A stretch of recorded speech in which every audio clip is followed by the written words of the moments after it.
one plan. Yes, sir. I put it all on the line tonight. Yes, sir. That's me.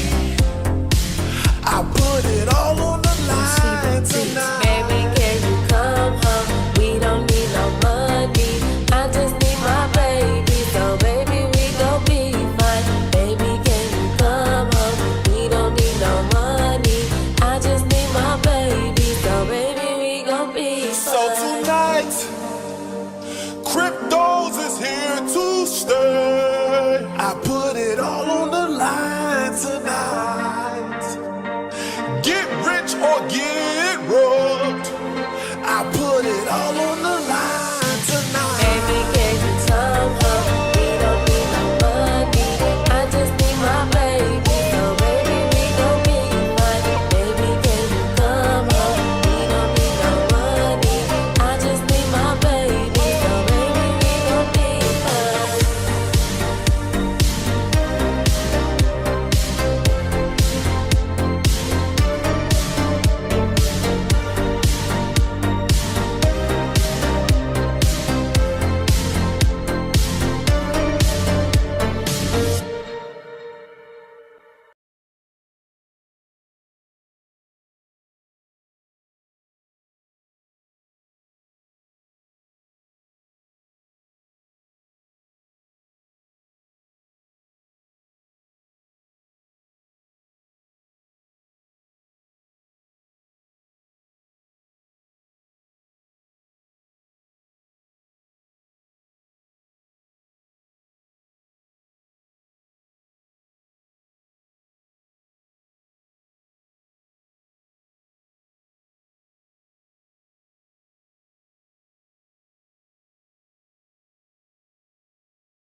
That's why. Okay, cool. Y'all hear us now, right? That's why. Okay, cool. There it is. There we go. There we go. So yeah, I guess I gotta. I guess we gotta go and start over, guys. Hold on. Let's see. Where we at? Okay, cool. There it is. There we go. There we go. So yeah, I guess we gotta go and start over, guys. Hold on. All right. Because nobody heard us. It's all good.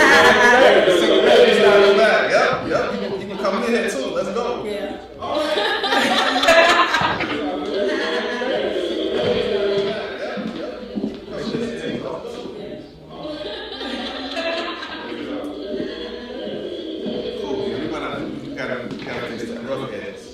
Okay, cool. You gotta mute us on your phone though. Gotcha. All right, guys, so we're going to start from the top of the day.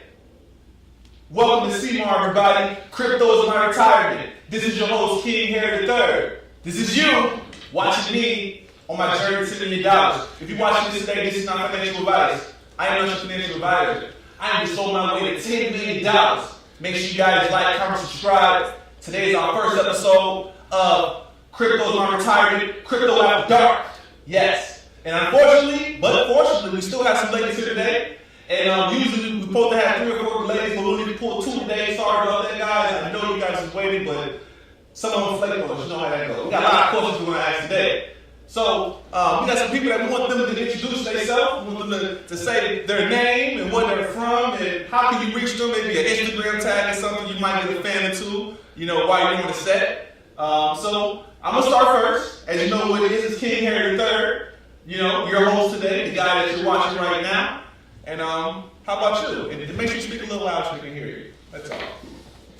What's up, YouTube? I am the Real Shy Rat, and I'm from here, Chicago, on the South Side. Okay, where can they find you? On Instagram, Okay. the Real Shy Rat. Okay, all right. Like the real R-E-A. Okay, underscore. Okay, you know, there's a bunch of real Instagram. You know, like the real, like they be like, this is the real, the real. Is it the like THE or the DA? I'm not that right shit. Okay. Okay. So, you know, what about you? My name is Leosha. My given name is Leosha. I go by Juicy Genie. You can find me on Instagram at JuicyGenie_, and that's JuicyGenie_. And I'm also from the South Side of Chicago. South Side? You feel me? South Side? Right. I'm definitely South Side. Yeah. Y'all know me, your boy Sil, you know, from Chicago, South Side. You can find me on Imagine That as IMAGINAT, and I shoot a lot of videos. Y'all see him, the skits, the crypto show. Damn. Wow. I thought they were great. Yeah, I guess it works. It's my boy Sil. Yeah, I had to get on that one, man. Y'all got the power. Right? Yeah. You're gonna have to get the power, bro. For real.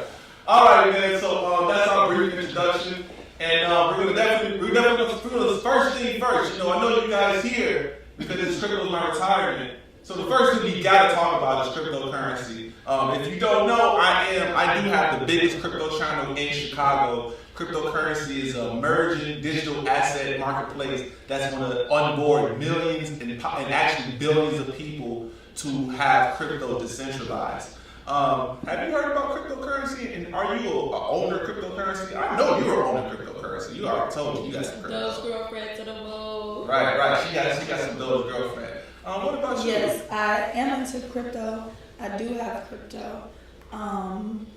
Doge what though? Those girlfriends. Doge girlfriend, what's that? Well, Who is that? okay. Doge girlfriend? Who's Doge? Doge girlfriend is definitely something that you know, I think you definitely will want to pay attention to, especially after this. You know, since you come here today, it's your first time here in the set, your first time here actually meeting the gang, and we are the Doge actually has a girlfriend. And one thing you're gonna know this year is they're gonna be the girlfriend token, just like you got Shiba token and Dogecoin. They're gonna have girlfriends, but a lot of the masses, they really don't know yet. So it's like I'm so deep into crypto that I know the coins before they become big, basically. So I am the leader or one of the leaders of the community of Doge girlfriend. So, you know, I'm definitely going to make sure to tune you in since you're going to be subscribed to the channel. You can actually, you know, you show yourself and see how good we did. So, you know, thank you for asking. And I'm glad you do own some cryptocurrency, by the way. And cryptocurrency, you know, do you know anybody that makes some money on cryptocurrency? Do you know anybody that makes some money on cryptocurrency? Of course I do. Okay. I know a few people, Yeah, for sure. Like, what about you? I know a lot of people that lost some money. A lot of people right now. I didn't say right though. Right. Because right now, a lot of people are actually down in cryptocurrency. You feel what I'm saying? Like, I remember, like, when it was hot outside, and you know Elon Musk, right? Mm-hmm. Like, he was tweeting Dogecoin, and it was on Saturday Night Live, and, you know, everybody made some money. You feel what I'm saying? Everybody literally made a lot of money from Dogecoin. It was on Robinhood. Everybody was on Facebook talking about Dogecoin. And you know what I was like? I was like, fuck Dogecoin. For real. I was like, fuck Dogecoin. I'm like, Dogecoin's a joke, right? I'm like, it's not, it's just a meat, it's for the sheep. It's for the sheep. It's a pump and dump. Yes. And guess what? I found out the truth. It was devastating. Yes, it was. You live in Chicago, huh? I'm saying, hold on. Oh, shit. I forgot I was in Chicago. That probably wouldn't even be. Okay. All right. But look, like the reason why we shot the fire is because, you know, I am Dollar Society Game Master Plan. You know, Dollar Society Game Master Plan is basically a group of people who believe that the meme coins are actually the coins that you can get rich off on. Because, you know, a lot of people talk about the Bitcoins, the Ethereums, the XRPs, Right. you know, but the rabbit hole goes so deep, you know, I'm supposed to make a whole lot of money off a Shiba token. You know, we was like one of the first people in Chicago to really shield the Shiba token like that. We did a whole show about the damn token. We made thousands of dollars. But if anybody know like how we know, man, the tokens I bought and I showed it in my last live stream is now worth like $80 million. Wow. So I sold thousands of dollars and missed out on $80 million. $80 million. Man, that's crazy. One more time, bro. One more time. This is for real, you know. So you know, I think crypto is here to stay. Don't y'all think crypto's here to stay? We got flying drones coming. We got driverless cars. Have any one of y'all ever went to Vegas and actually sat in a driverless car? Because you know they got the driverless Ubers in Texas. Have y'all been there before? Yeah, man, for real. That's wild. No, I wouldn't want to do that. Actually. Yeah, I don't know how I That's feel about that. freaky. Why not? Talk about it. Why not?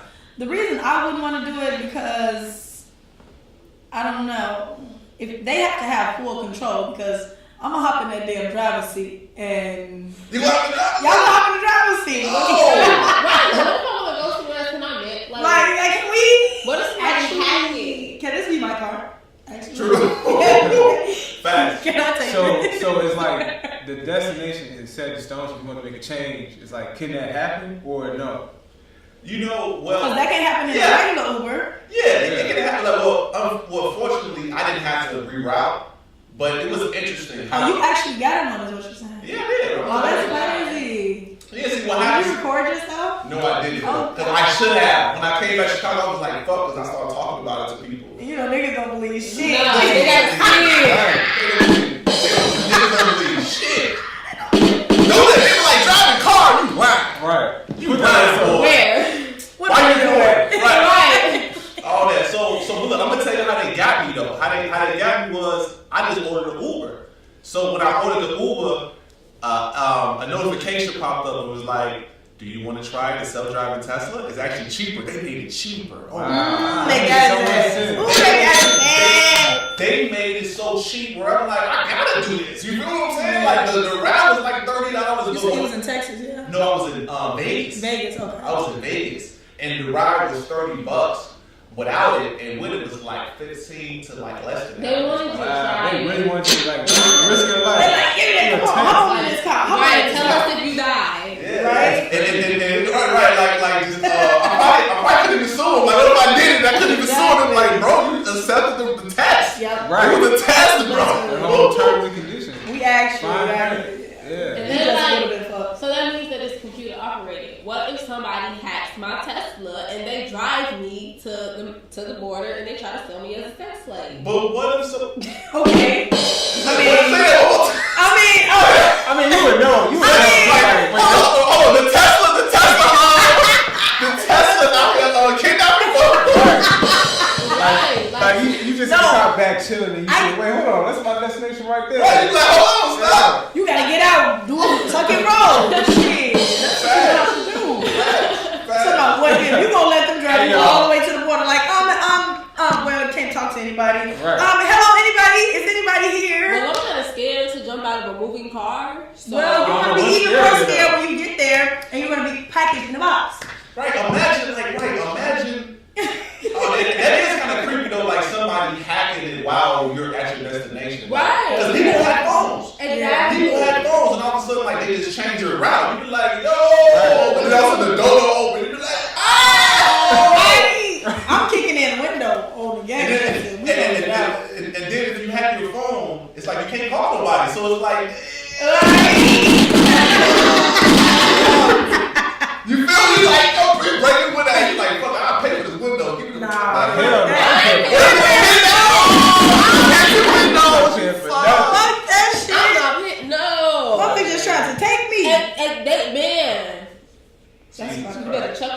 false. People be lying. Hey, but you know what? I'm gonna tell you something. We know it's coming though. At the end of the day, that's the crazy part. It's like we can joke all day, but we know it's coming.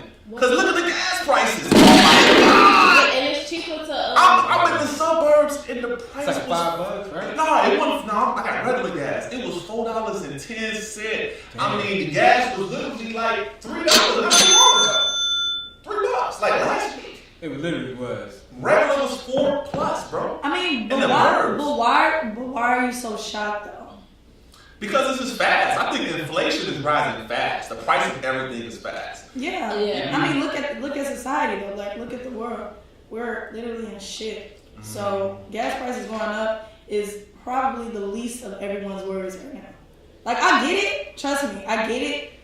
But I feel you. That's a fact, though. That's a fact. niggas already knew gas prices was gonna go up eventually. That's a fact. That's a fact. But, you know. And like you say, like one thing that I did like that you said, there's other things in the world that's way more serious than Right. gas. I like that. And that's But a we're fact. Americans, so that's I'm what not we figured out. Money, saving money. Seriously, saving money. I'm just from here. That's it. Well, Yeah, look, they stop. I was just born here. That's Yeah, that part. yeah, so it's like, yeah, so like, I feel it. Now, what about COVID? You know, What about it? okay. Like, do you think COVID has affected the economy? Like, do you actually think COVID is slowing down the jobs or the niggas don't want to work? Cause both. Hey, niggas is going back to niggas right now. Niggas are ready to go to the blood bank and go work at McDonald's right now. Cause they had all that money and they like, look, bro. Nigga, skinny as hell. Right. They like, bro, I ain't going back. They like, bro, I ain't going back. One arm, little as hell. Right, for real. So, You know, people are taking penitentiary chances right yeah, now. penitentiary. That's why I never seen so many niggas with masks in my life. Like, I'm on the west side of Chicago to go pick somebody up. I promise to God I locked my doors, man. Like, it was 2 guys. It was 2 guys. I swear to God. It was 2 guys that had the Robert mask on. But what made me lock the door is because they had a little job to them. So you know the job, maybe they coming to you. I'm like, hold on, like if they was walking out, be like cool, but like they jogging, I'm like, hold on, they trying to hit a lick or something. You know what I'm saying? Like, not to the mic. No, I'm serious. But I think that COVID gave niggas privileges, because you know we don't have that. So COVID gave niggas privileges to not go to work and still get paid for being at home. And I think that is part of reparations. So take that, enjoy your life, take the money, scamdemic is what I call it. Yes, Scamdemic and it was a pandemic. lot of that. People found a lot of loopholes. Take it.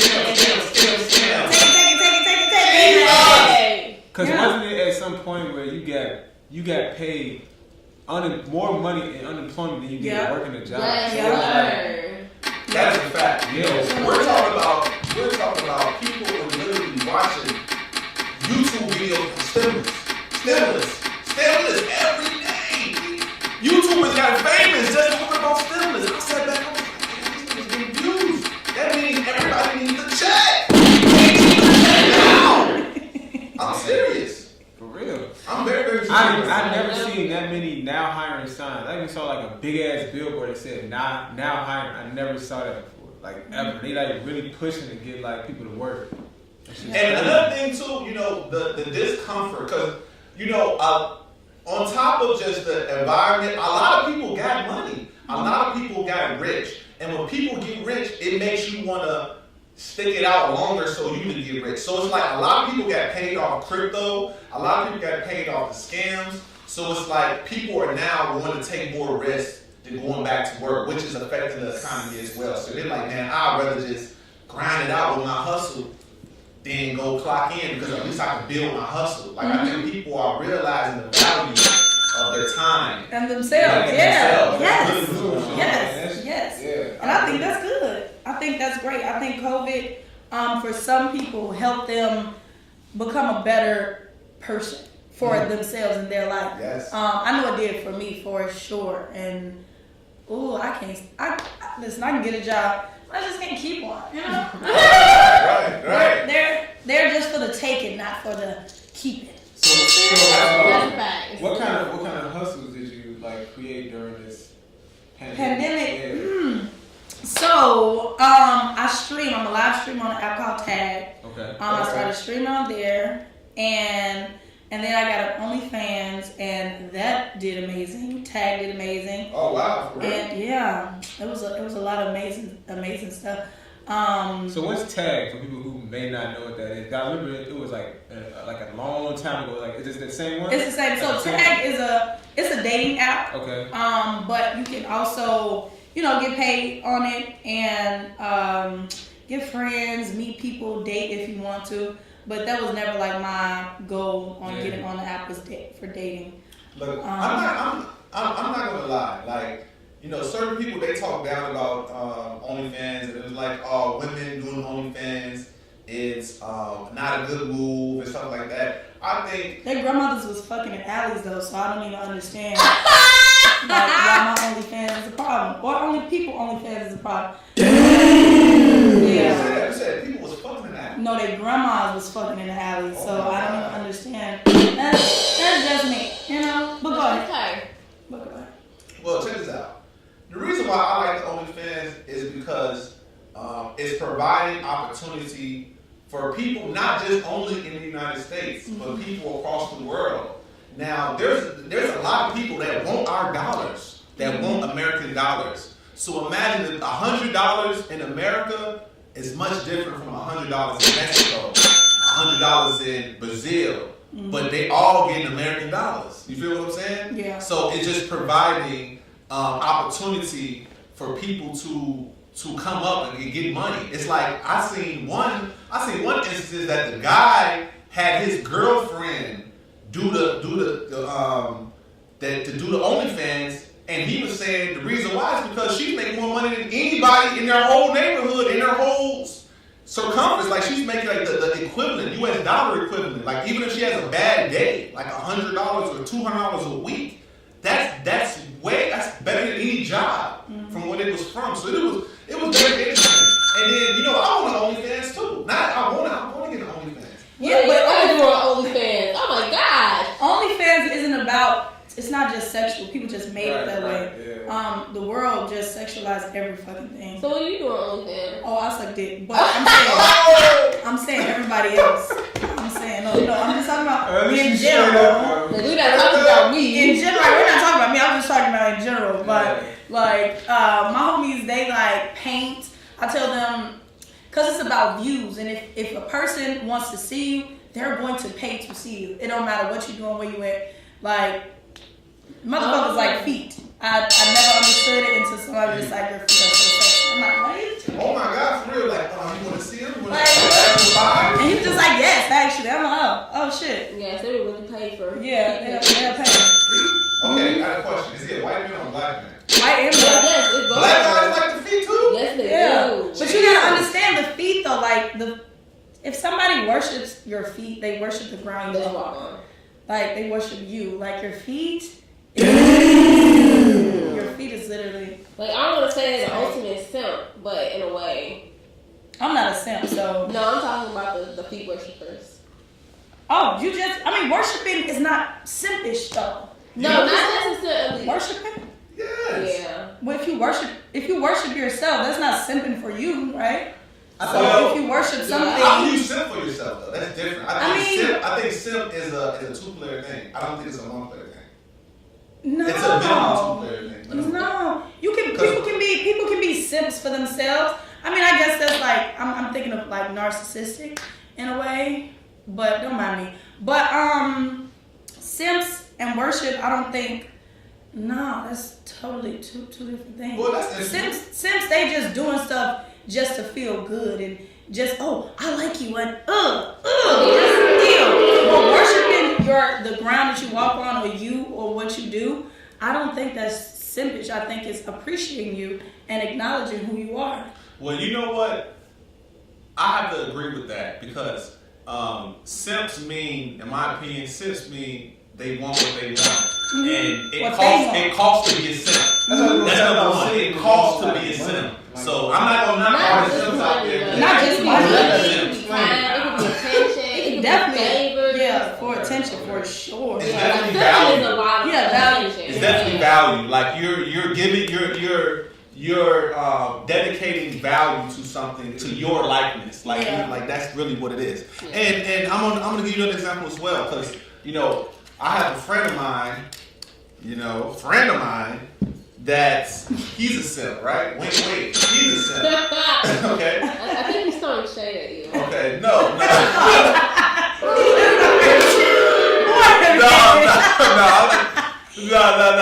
It's not this guy. No. It's not Mr. Sell. You strike me as a simp type. Oh my God. Who said, what am I? Sales a simp? Why does he strike you as a simp? What? Sales a simp? Yeah. I don't know. But why does he? Personally, no. Why does he strike you as a simp? What made you say that? What I gotta hear about this. me that just makes you feel like Like, what he Because do? you're so passive and you don't like confrontation. Damn. Damn.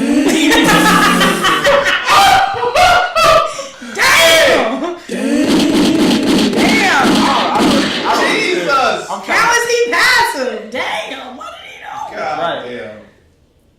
I'm confused. You gotta elaborate because Yeah. I thought I'm confused. I mean, I don't know. Like when I think of a simp, I think of somebody that's like real chill, like real laid back. Like they kind of like just go with the flow. They don't like really disagreeing with people. Cause you don't like disagreeing with people. You kind of try to feel everybody out. No, look, check it out. So I definitely will hear somebody else their side of the story, but it depends on what it is. I wouldn't necessarily say that because I'm like less confrontation, I would like categorize me as a simp. It doesn't. If somebody was to ask me simp or whatever other words you I think say simp. when I hear simp, I think of like people who maybe consider like a pushover. It's like you just gonna accept it. Okay, Like, I'll give you that. Yeah, I don't. I'm like straight up a villain. A Ooh. I'm wearing all black, man. Look at that. Nah, but for real, I think people who make me feel like a simp is somebody who pretty much just accept anything that's given to them. Yeah, Like anything. Like if your girl is like, buy me these Gucci shoes, $5,000, and you just like, okay, cool. Like it don't even matter. Like I ain't got it, but I'm gonna try to get it for like $5,000. That's like a simp to me. I was thinking of it in a one-dimensional way, just from the little bit that I know. Oh, okay, so you was judging. Yes. Oh my God. Yes. Well, check it out. This is my opinion on what a simp is. A simp. Yes, a simp. A simp is somebody who puts somebody else's first, somebody else's life before their own. I'm talking about somebody who's putting themselves in poverty, putting themselves behind the bills, just for the satisfaction of his pussy. Yeah, so that's what I think what a simp is. I think a simp is... Or dick, because it can be both ways. It's not... Yeah, You ever simp for some dick before? No, but it don't gotta be me. But bitches do it, though. Have you ever simp for some dick before? No. That shit don't exist here. No. This girl told me on Twitter Spaces, or in a space. Yeah. She was just like, she buys her boyfriend's red bottoms, and I'm like, well, where are they now? Oh, we're not in a relationship. So, bitch, you literally buy the nigga shoes to walk out of your life. Wow. How does she look though? That's a superstition. She look good, but that don't mean shit. Like, looks can be deceiving. It's like this. I'm not gonna lie. A lot of women that look really good, they selfish as hell when it comes down to the bag. They spend I haven't met a lot of women that treat their man more than they treat themselves. You feel me? I'm sick. But we're not supposed to. I treat these niggas. Okay, but that's Treat them, but you don't treat them. Yeah, that's what y'all supposed to do. Okay, but we're talking about women simping. But wait, they supposed to what? We're talking about I feel like dudes do more of like pursuing, like bad gifts and stuff like that. And I think girls do more of acts of service, like I'm gonna clean, wash your clothes, and come clean your house. No, and that ma'am. type of stuff. Now, No, ma'am. you disagree. No, ma'am. Who the fuck I look like? I mean, that's what I mean, probably Arthur right now, but no. Like they don't want, like any guy that I've dated. Anytime I ask them like, what do you want, they don't want material things. Like I want material things. A lot of times it's like they say they don't want But nothing. that's probably because they don't know their love language. Because you just said love language, which is an act of service. Yeah. If a man doesn't know his love language, actually showing him. Even if he don't know it, he gonna do it anyway. Like No, that's because What's that's what love you language? want. What is that? So love languages are like people have different love languages. So Like, love the language different ways is in act which of to show service, love. it's communication, it's touch, it is words of affirmation, and it's one freaking more. Oh, quality time. Mm-hmm. So mine is quality time and touch, but it all depends on who you are. I don't want to be kicking it with everybody, or I don't want everybody to touch me. What about, so can somebody love language? Can somebody love language be abuse? Hold on. Like- They do like- hear like- abuse in the five like- things like I- that I just Well, said. I Like, see no, what no, he's saying. no, I I'm see gonna what tell he's you why. saying. I'm gonna tell you It's why. not- I'm gonna it's tell you not- why. Well, I guess that is because it's touch. I'm gonna tell you, no. Wow. I mean, it all My love is fucking heat. depends. Like, it all depends on Hey, look. I'm gonna tell you why I feel like somebody love language could be abused, which can be parentheses toxic. The reason why is because it was an interview that went viral. I'm pretty sure you guys have seen it. It was with Ari, and she was talking about like, man, like I want my guy to stick a gun down and make me stay. Like if he ain't doing that, I don't want him. I was like, oh my god, that's a case. It's okay. It's like that's a case. It's up to you if you want to put me in jail or not. That's okay. But that's her love language. Her love language is toxic. Toxic. That's no such thing as a toxic love language. However, if you don't understand yourself, you will just let anything come to you. And y'all gotta understand, being from Chicago as a woman, growing up in Chicago as a woman, is different for us, especially if you have brothers and stuff like that. Yeah, that's true. Shit that you see, maybe she thought that was cool, because that shit ain't cool at all whatsoever. It's not. But you literally have to find the love within yourself to understand your love language. And it's a test and shit like that. They ask different questions and stuff, which are valid. It's cool, I guess. Okay. But toxic ain't a love language. Okay. Because that's not love. Toxic isn't love. Well, Toxic. pain. So you don't believe pain is not love? Because I'm gonna be honest with you, Love can be I've been painful. through a lot. It's like, Yeah. it's like once you realize the power of being in pain, you kind of appreciate it. What For do you mean example, in pain? I'm gonna give you an example. When you work out and you know how much work it got took, but in the moment it took a lot of work. Pain But once is you're done with it, you sit back and you're like, man, that shit was worth it. And then a lot of trainers, it's like they drive on just going hard because they already know the result. So like even though it's tough, even though they're going on the ground, they know what's gonna happen. They have the foresight. And sometimes in relationships too, for example, you can be in a relationship where it's like it's always gonna rain. Women and gentlemen, it's always going to rain. I don't care whether you're doing your job, your relationship, your finances. There's going to be a fluctuation, and sometimes there's going to be highs and there's going to be lows. But the key is, can you stand the rain? Can you smile? Can you smile in the rain? You know what I'm saying? So it's like, you know, certain people, when they go through stuff and people saying it's toxic, they like, this is just a part of the process. You know what I'm saying? It's just a part of the process. So, you know, I think being toxic or abuse is certain people's love language. Because you can be nice to somebody all you want, but you be like, man, shorty, come here. You know what I'm saying? Come here, like, what you talking about? Like, hey, man, stop playing with me. And all of a sudden, they open up. Yes, they do. They're going to open up. So I'm a sapiosexual. A sapiosexual is someone who's driven and aroused by intelligence. I just told you what the love languages were. That is not a love language. That is what you is. That's not love language. Like, that's not what it is. Right. Like, No. It's not a love language. Like love language. It's not a to somebody like It's a poor standard. exactly. Okay. Like you're Okay. not about to talk to me. Like I don't care what I have on, and people will judge you like but about what you have on to say, hey, shorty, don't talk to me like that because I'm gonna keep walking. And like what toxicity is just not a love language. I'm sorry. Yeah, but you don't miss that anymore. Like I'm gonna be honest. Hold on. Listen to me. Listen to me. Exactly. Hold on, guys. Look, guys. You really don't know that. Look, the men are actually having sex. The men that actually fucking women are really fucking majority of women. There's a lot of guys out here that don't have social skills. There's a lot of guys out here that do not talk to women. You know, people like myself, people that grew up in the hood, I was basically birthed and taught to talk to a woman, talk to multiple women.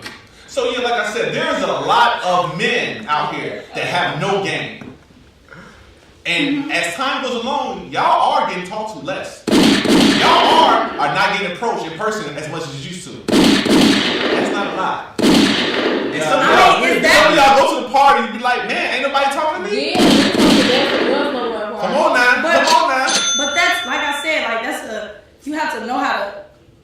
If you understand, I don't care about that. Like that attention, I don't need that attention. But how do you mate? How do you mate? Yeah. How do you mate? Like, What the fuck am I, a dog? What the fuck are you talking about? How do you mate? I'm fuck these niggas, goddamn. But how now, did you get to the point? Like, he's saying that guys don't approach girls. I'm not just going out here going after guys. I'm going to approach. If I approached somebody yesterday skating. Like what? It's nothing. I feel like women think all the time. That's why motherfuckers be single and sad because they didn't go and walk up to that brother or that sister or whatever your preference is, and you didn't say something to them because you feel like they have to come up to you because you're the prize. No. What if that man's the prize? You know what I'm saying? Now, Sel is a man, so you know we only got 2 men here. Stop! Why you do about that?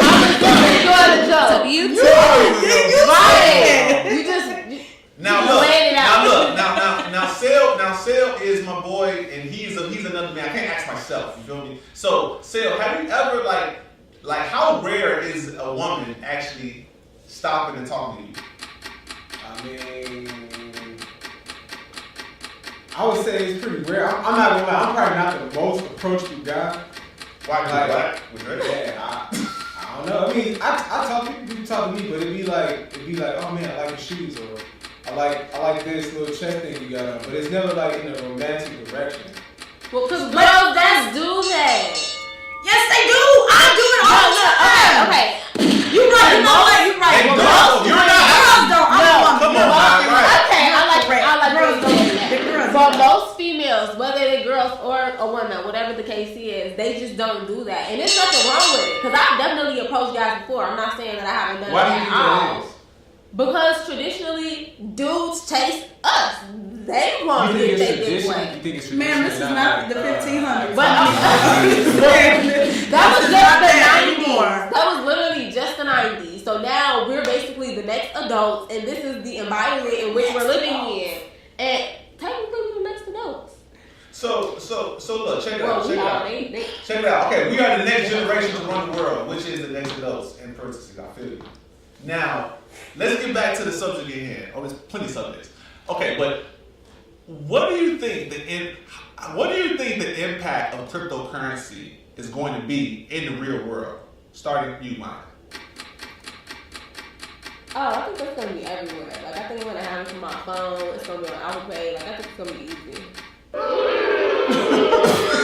Okay, your turn. Move me if you want to. I swear to God. It was like, The question was, what do you think? What's the question again? Hey, the question was, what do you think cryptocurrency is going to be in the future? What do you think is going to have an impact on the real world? I think in the real world, the banks are definitely trying to come for crypto. They're trying to take hold of that because crypto is definitely the future for sure. And I love it because it's decentralized. And I think they're coming for that decentralized part.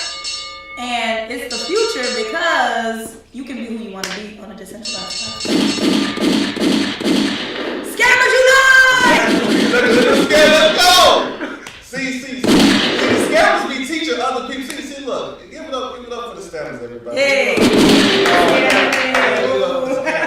They be out here teaching. I am a jammer. Right, they be like, not a Bitcoin, y'all. You gotta go to the Bitcoin ATM machine. You gotta go log on the site. You gotta put it on the site, bro.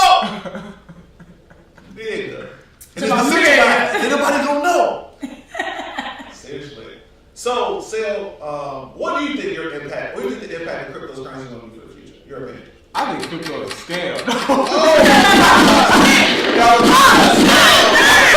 It's a scam. Dog, Scam, damn it. I'm trolling, dog. I really think crypto is definitely gonna be like revolutionary. Like it's gonna be everywhere. Like I mean, more so than what it is now.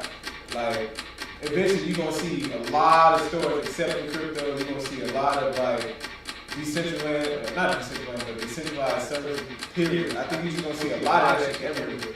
I think that at the moment though, it's like it's up and down. So Yeah, see, I think cryptocurrency is going to be entertainment. It's going to be life. It's going to be having cryptos is going to be a dating requirement, in my opinion. I feel like women are going to talk to men and they're going to ask them like, do you own stocks? Do you own crypto? Like it's like women are going to be thinking outside of just material things and they're going to want to know about the assets. And I think that the cryptocurrency is going to be emerged into everything, into our television, to the point where I'm gonna give you an example.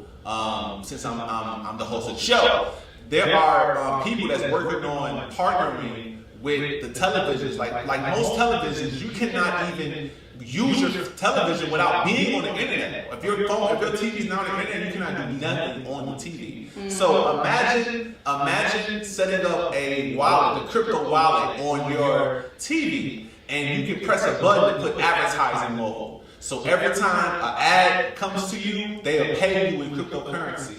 Like being paid decentralized. There's going to be cryptocurrency is going to open up the portal of tech being merged with finance. So anything with tech is going to be able to make a transaction. Imagine renting a Roomba that cleans the floor, and you just connect your wallet to the Roomba. And every when that Roomba cuts on, it charges you by the second. You can go put it back. You know what I mean? So it like micropayments, basically micropayments. That's because with US dollar you cannot make micropayments. We don't have where every second it's just a percentage of one penny. Imagine every 30 seconds you watch YouTube, it takes a penny out. You have to upload your wallet. So I be about to judge that. oh my God! Rich. Yes. God. And or just imagine like how the internet's going to change your attention. Like I think people are going to really pay attention to their time when they realize that in order to do the same things. Because let's think about it. Everybody here remember where YouTube didn't have the ads, right? Everybody here remember that YouTube didn't have no ads. Right. I'm definitely a YouTube premium subscriber.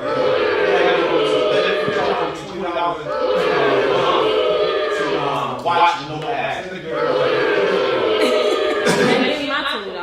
Right, but it's worth it because when I'm in the car with somebody, I'm kicking with somebody, I just realized how much time I'm saving. I'm like, damn, you gotta watch 3 ads for one video? Yeah, I think you guys should consider that. Hell no. Oh my God. I'm not paying $20 to I thought it was $11 though. Really don't like. No, I think you. I'm on a family plan. I'm sorry about that. Oh yeah, I'm like yeah. It is like $11, $12. And she's gonna buy it actually. I had it before for 3 months for the free $9.99. Right, exactly. It was decent. And then when it was over, it was over.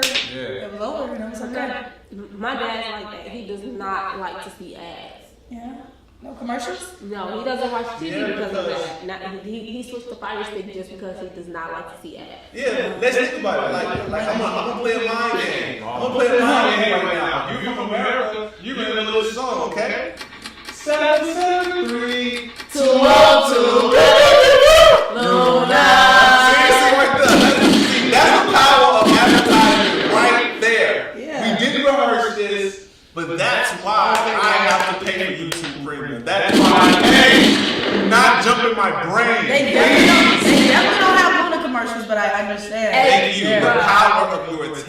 haven't heard the Luna commercial in like what 10 years. Yo. More. And they stole You know what conscious. commercial? You know what commercial is like the funniest, more annoying commercial. I don't know if y'all Yeah, seen it. it's a classic. That's some Southside shit. Hey, look, if you ain't from the Southside, you don't know nothing about more noise. I'm gonna tell you We right got now. sausage links, we got burgers and fries. Oh my God. Y'all cold as hell.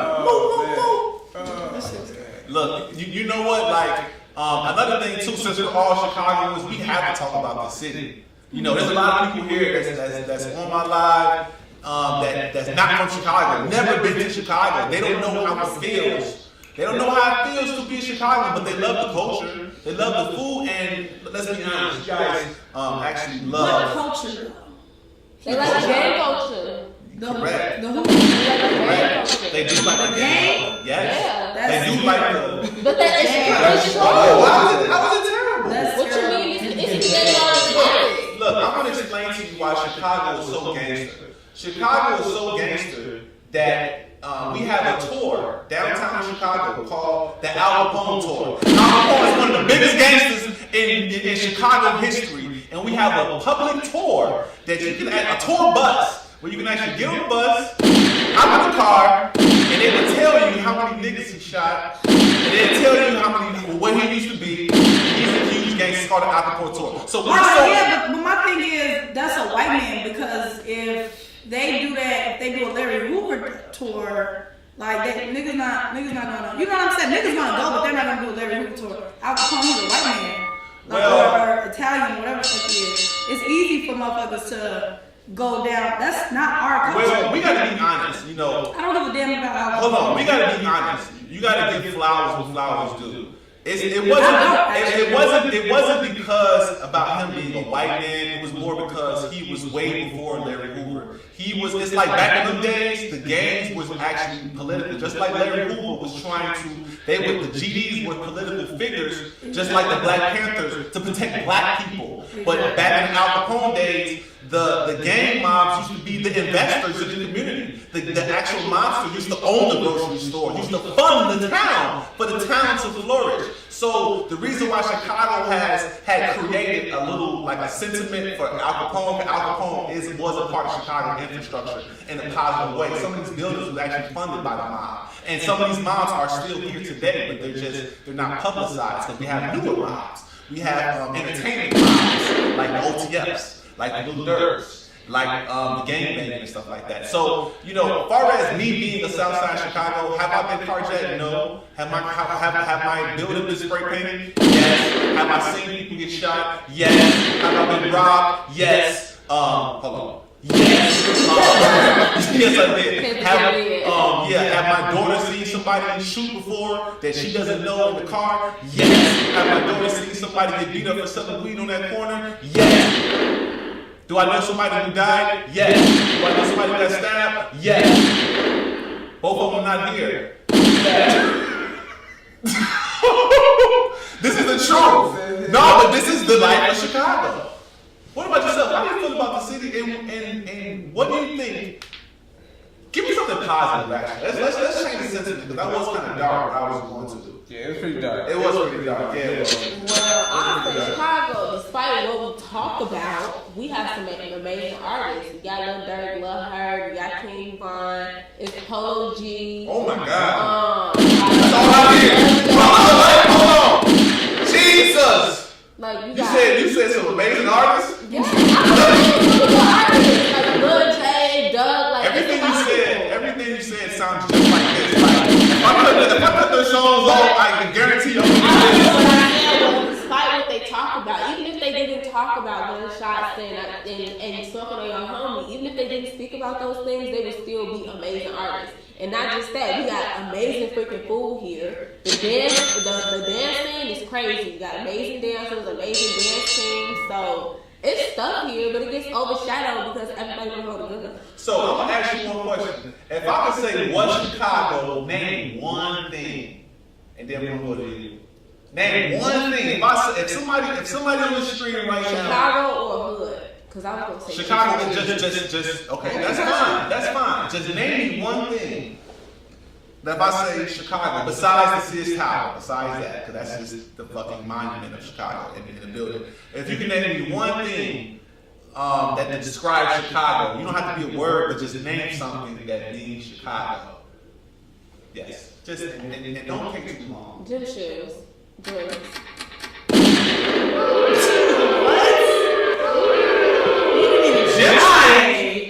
All right. We're gonna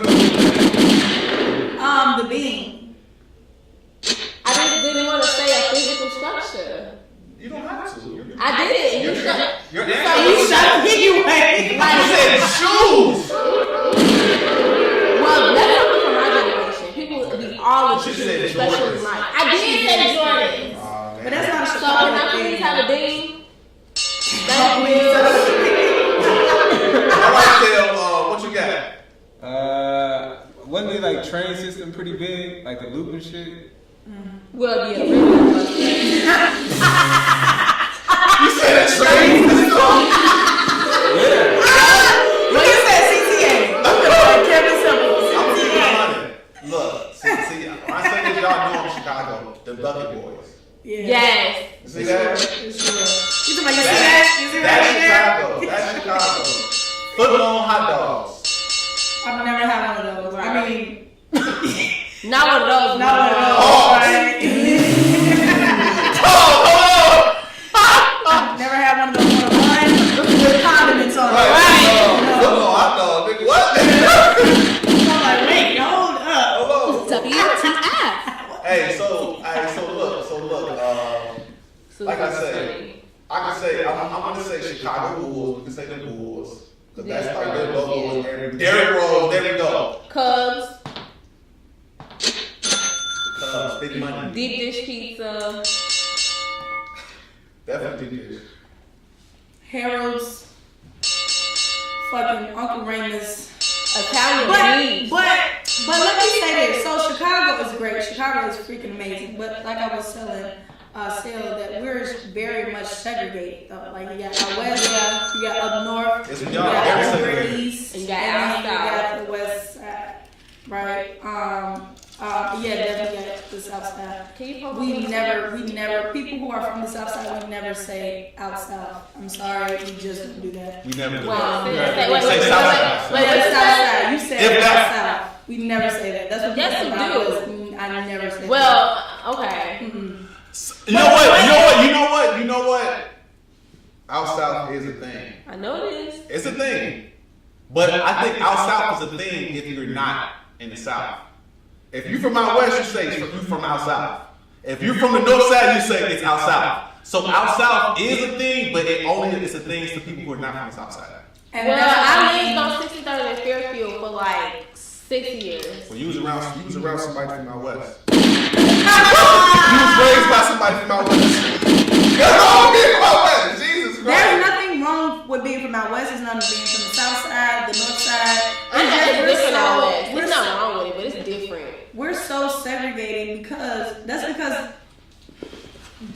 I don't know. It's literally where you're from. The people will make you feel like it's bad because you're from out west, or whatever, or you dress this. And that's true. I'm not gonna lie. People from out west dress different.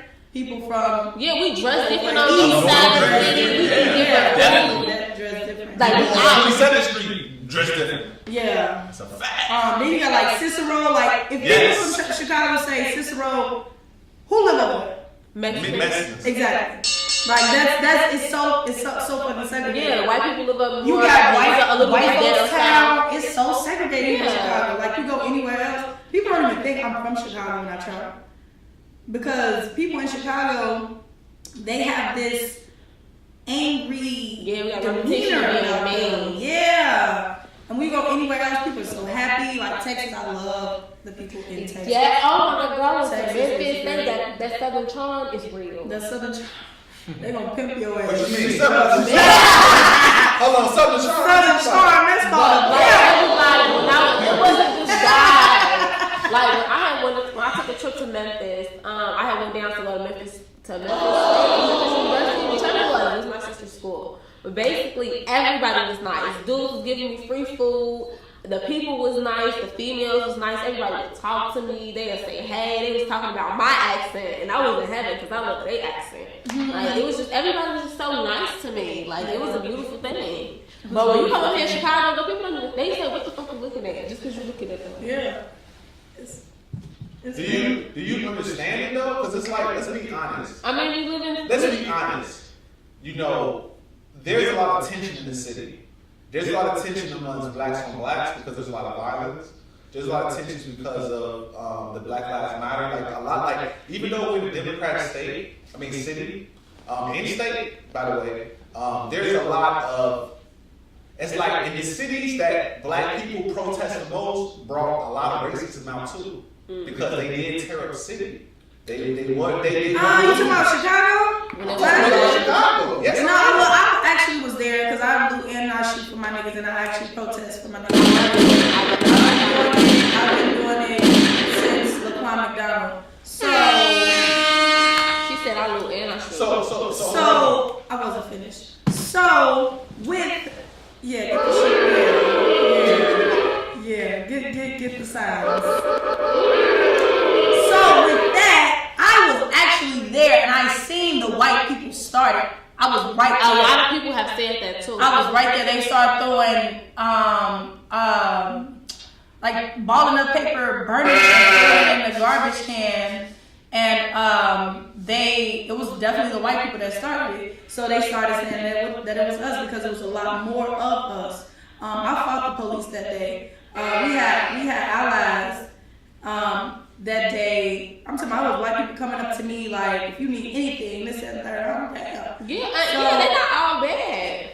I'm not saying that. No, that's not what I said. What I said was we had allies that day, and it was white people coming up to me asking me if I need help because they already know what the time is. Because if they start some shit now, we gotta like finish. I'm talking about dead ass fighting fucking police because somebody else behind me threw something at the officer. So he just seen me. The man, he just wanted me anyway. I'm talking about they pulled me down under him. Excuse me for cutting you off.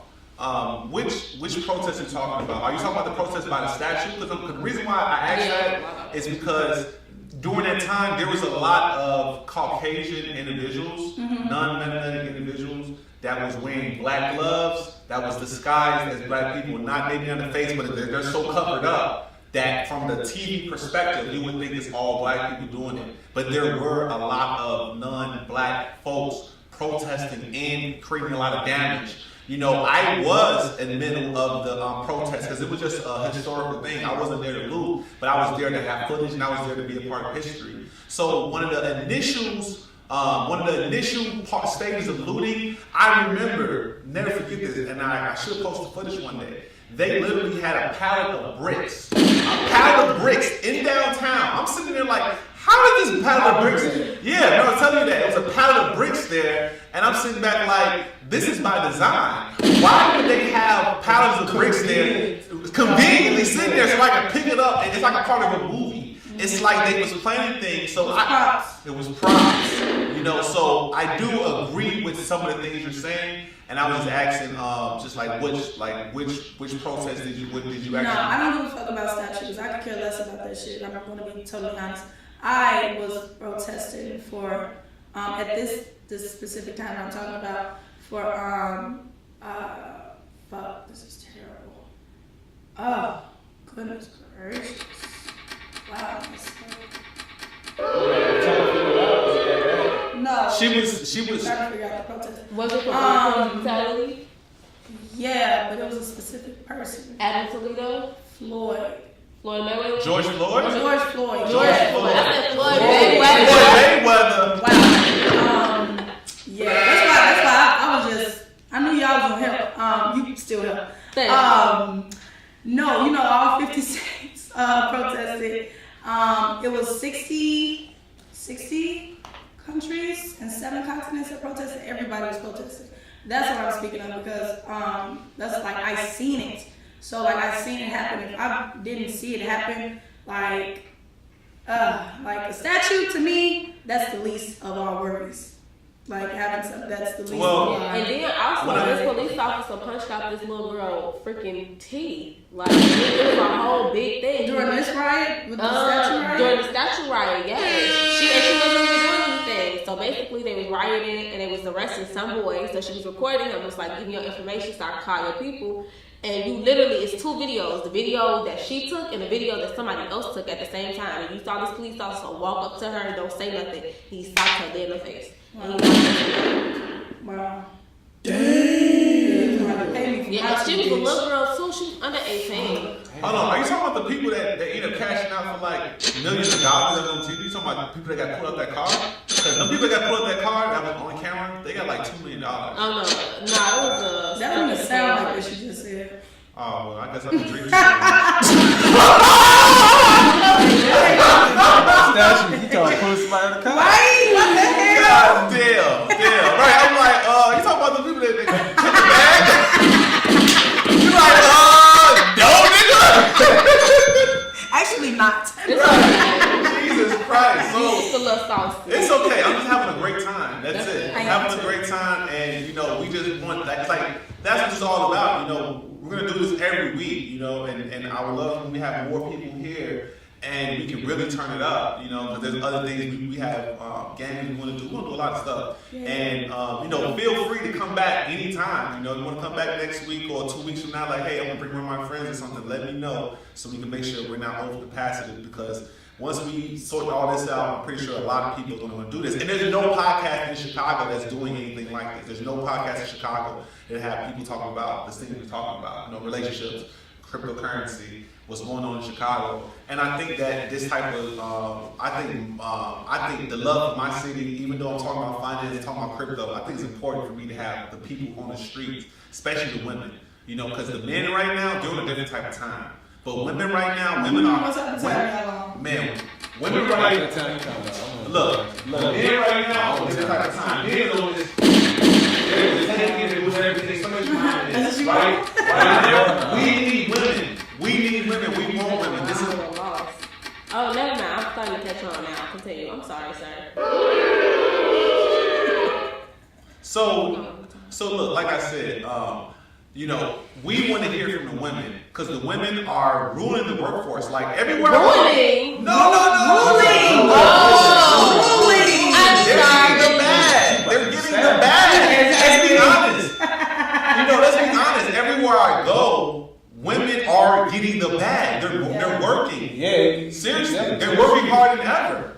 And I'm not saying it's a bad thing, but I think the people that are women are more active in the economy than men right now. I think we should put pressure on our men to become better. We went to that event. Right, we went to that event. We Sale is has all this armory. That's right. We create these really nice products. Y'all see the commercial all the time. They know what it is. Yeah, y'all see the That's commercial. cute. Yeah. Sale produce a lot of products, and we sell in Hyde Park for about 100 days. We did over 100 days on the ground. You trying to sell this to like Americans or something? What's it? Because this. It's a product. Oh, okay. It's a product. Great. What does that mean though? It's a way for me to generate capital to take Argonomic to the next level. It's a strategy. Oh, okay. So let's get start. So that's one of his products. We have several products. Even these stands right here, but we can get in deep a different day. Or go to augmentedarmory.com For more info. Yeah, for more information, you can actually go and check it out. But anyway, the point we was actually making is, in the midst of us working so hard last year, selling. I think we probably sold over 1,000 units last year. You know what I'm saying? Well over 1,000 units of And you did a good job too. You definitely helped us make some money for sure. And you're Augmented Armory is an established brand in Hyde Park now. We did business with pretty much all of the retail stores. Silver Room. Shout out to exactly? Excuse me? What is it?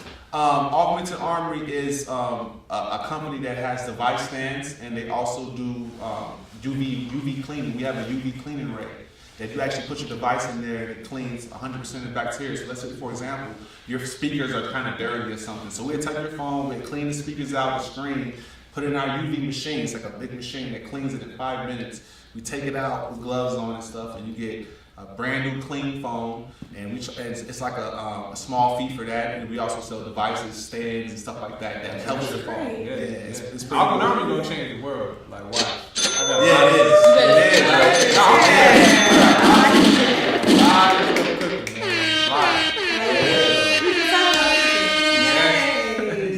Exactly. It is. And but back to the point. The point was, in the midst of us grinding all last year, these stands, these devices, one thing that me and Sale caught, because last year was like the height of like red pill men content, like the whole Kevin Samuels and all that other stuff. But one thing we noticed was all of the vendors, listen to me, all of the vendors, we went to different suburbs, cities, we did a lot. Yeah. A lot. We even got the certificates to the flea market. If we went to the flea market and sell right now. But at the end of the day, all of the vendors were women. They were all women. And we sit back like, women are grinding their ass off. We sat around, we was like, we're the only man vendors, 30 vendors here. And all of them were women. So that's what I'm saying. Women are right now, black women to be exact. All women right now are trying to plant their flag. And that's why on this show, we're only going to do women. If we have a guy guest, that means he's a business owner or he's somebody of value. He brought 3 women. Oh, he brought 3 women. That's right. That's a fact. That's a fact. Oh, he brought 3 of the 4 women. Yeah. But that being said, I think that what we're doing here is good, man. We're opening up dialogue, and potentially we're going to get more and more viewers. So, what we at right now? Let me see what's going on right now. Before I bring up the next topic,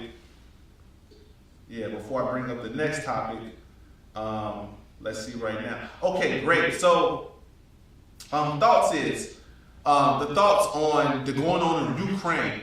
I don't know if you guys know what's going on, but World War III is looking like it's approaching us, guys, and a lot of people are scared. I seen a YouTube video, right? I seen a YouTube video of a girl, and this is no offense, guys. Don't get all sheepish on me and all bad on me. Feel what I'm saying? It was a girl. She was shaking her ass, right? She was shaking her ass on TikTok. She is she's actually enlisted in the army. So she did her TikTok, shake her ass, right? And then it was like 48 hours later, she was on camera crying because she heard the news. She might be enlisted. She might be going to war. She might be actually, when she was crying, she was like, man, I didn't think we was going to be. So basically, it's like she didn't even know that she was actually going to go to war. So she signed up to the military just for a check. So it seems like once shit got real, she's like, I don't want to do this shit no more. I don't want to get deployed. I just want to shake my ass and shake it back. Thoughts on that? What do you think about that? Do you think women should be in the military? I feel like you can do what you want to do. I think that there's definitely some benefits to women in the military. I'm not going to the military. What about you? Do I think women should be in the military? No. But if you want to go, sure. That's up to you. All right, Sarah. What about you? I mean, it depends. Like, if that's what they want to do, like, I wouldn't stop it. No, that's Like, If that's what anybody want to do, they're just like, you know what? If that's what you want to do. Cause it's like no. It's like that's his answer. That's his answer. That's just how I feel. I think it's just a joke, y'all. No, I'm just saying. Like, But how I feel about the whole Ukraine stuff, because I spoke on this on Instagram.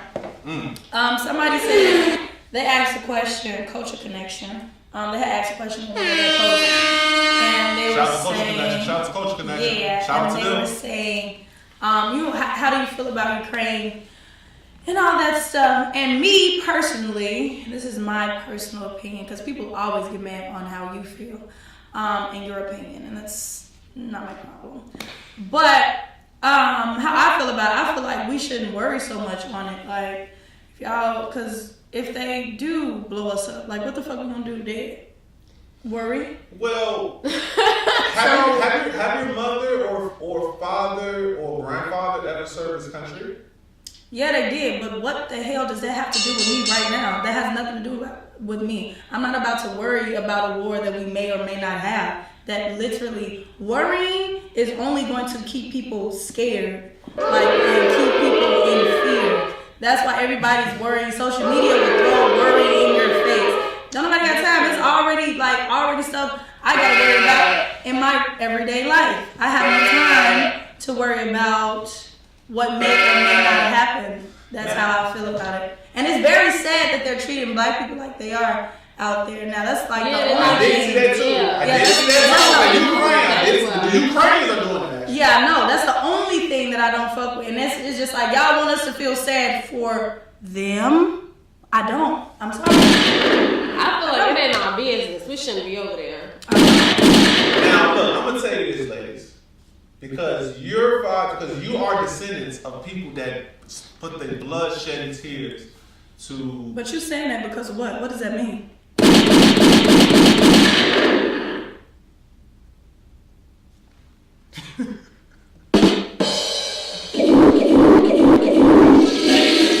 Alright, the reason why I'm saying that is because these women right here are actually from America. America is the greatest country in the world for women. We have the most rights for women. We have women as vice presidents. We even have child support. All these women out here are literally benefiting off of being American. For some reason, they don't understand America wins war, have some patriotism. So yeah, like I said. Oh, I don't got none of that. So you pro-Africa? My house is patriotism to America. Are you pro-Africa? Are you pro-Africa? Who said America? Are you pro-Africa instead of pro-America? I'm not even for sure. I'm pro my people. Okay. Have you ever lived anywhere outside of America? No. Okay. You never lived outside of America? Have No, you, have, but you, I've have, visited have your outside. grandfather or your father ever served the military? Sure. Okay. So your father and your grandfather had served the military. You never lived in another country, and your whole identity is based off being American. You are the embodiment of American. Your swag is American. Your ability to even say no and to even talk back to a man is American. You know, you go anywhere in the country, the way you're talking to a man is literally unacceptable. It's literally kind of crazy. But the simple fact that you live in a country that actually caters to you instead of men, and you still don't look at the country the same, is insane. I am pro-America. America is the freest country in the world. See, what happens is a lot of people don't have connections with people outside of America. That's why people are smuggling themselves to come to America to get access Who to our don't have capital. connections though? Hmm? Who don't have connections outside of America? Well, if you have connections outside of America and you are a woman in America, you will value America a little bit more, in my opinion. I value myself and I value the people around me. America has done nothing for us. Like Harry Tubman literally had to free slaves. America didn't do that. She was in America, but she had to do it herself. Motherfucking slavery. If she would have freed those motherfucking slaves, those slaves would have been enslaved for a longer fucking time. See, We were here in America. That don't mean I don't have to value America because the next person does. I don't have to. I'm very appreciative of what I have and who appreciates me. But America, like the entire thing. the simple fact that you don't have to be penalized for even voicing your opinion is showing you how privileged you are in America. You can go to Just Alabama. the You can simple go to fact Alabama. that somebody You can can care run, about your you can opinion. run down the street and exercise and get killed. Like America You is live in not Chicago. exactly is You what can I'm do that in saying. New York. Exactly. So when you say value, I value myself. So perception, basically. Your perception is that America is not what people think it is. That's your opinion? Yeah. Okay. They can come in, they can be free, but how So what free are country they? is better than America? I'm not even saying America's better. I'm not. There's no better. So you don't have a country that's better than America, You but make you don't it think better. America is the best. Exactly. Okay. I guess I'm devil's advocate right now because I kind of see exactly where both of y'all are coming from. Because I do know that here in America we do got some freedoms that you ain't gonna find nowhere else. Like we are not getting treated like Saudi Arabian women. Our government is not like China or whatever. Like they can't speak out against the government. Like they cannot voice their opinion at all over there. You will literally disappear, is what they call it. They control your birthrights. That too. Control your birthright. But That's why then, right, exactly. It's like, Social Security card is literally. it's a stop. Okay. Your Social Security is literally just another number. I know about the Social Security situation. Explain to me how they control your birthright. They control your birthright. If you go, I don't have my birth certificate. If I ask for my birth certificate, I have to go through certain procedures to get what is mine. That's my. When you say birthright, are you saying the ability to have a kid? Cause that's what when you say birthright, that's okay. That's not birthright. Okay, well we need to make sure we're all on the same page. Your right to give birth. See, it's all subjective. So what's birthright to you? So I can make sure that I'm on the same page. That's what he's talking about. Cause that's what they did. What you're born to do. Right, and it's What you're born to do. Yeah, your birthright. Right, what he's referencing is how in China they told everybody you can only have one child. Right, but over here in America, you have. And they just passed a law that said, you know, guys, you have two now. Like, and that's the thing. I went to a non-denominational church growing up. Mm-hmm. This lady was in China. She had 5 children. Okay. She said they never came and took her children because of who her family was. Okay, she's privileged. Okay. Exactly. So it's just like it's not everybody. Like Africans, Chinese, I get what you guys are saying. I understand for sure. But I said what I said. America is not fucking great. You have the right to be. It's like America is so cool that we have the right to be stupid. You know what I'm saying? We have the right to be stupid. We have the right to be wrong, and we can be dead wrong and still don't give a fuck. See, that shows you how free America is. But that we're so no. I'm just saying we have the right to do wrong. When I say stupid, I'm saying there's people that be stupid on purpose. Can we agree? Not saying this is you, but we agree that there are people that are intentionally looking a certain way, intentionally being silly, intentionally being stupid, and defending. So we have a right for people to troll. True. We have a right where people can just sit up here and just troll and defend the troll on a massive scale.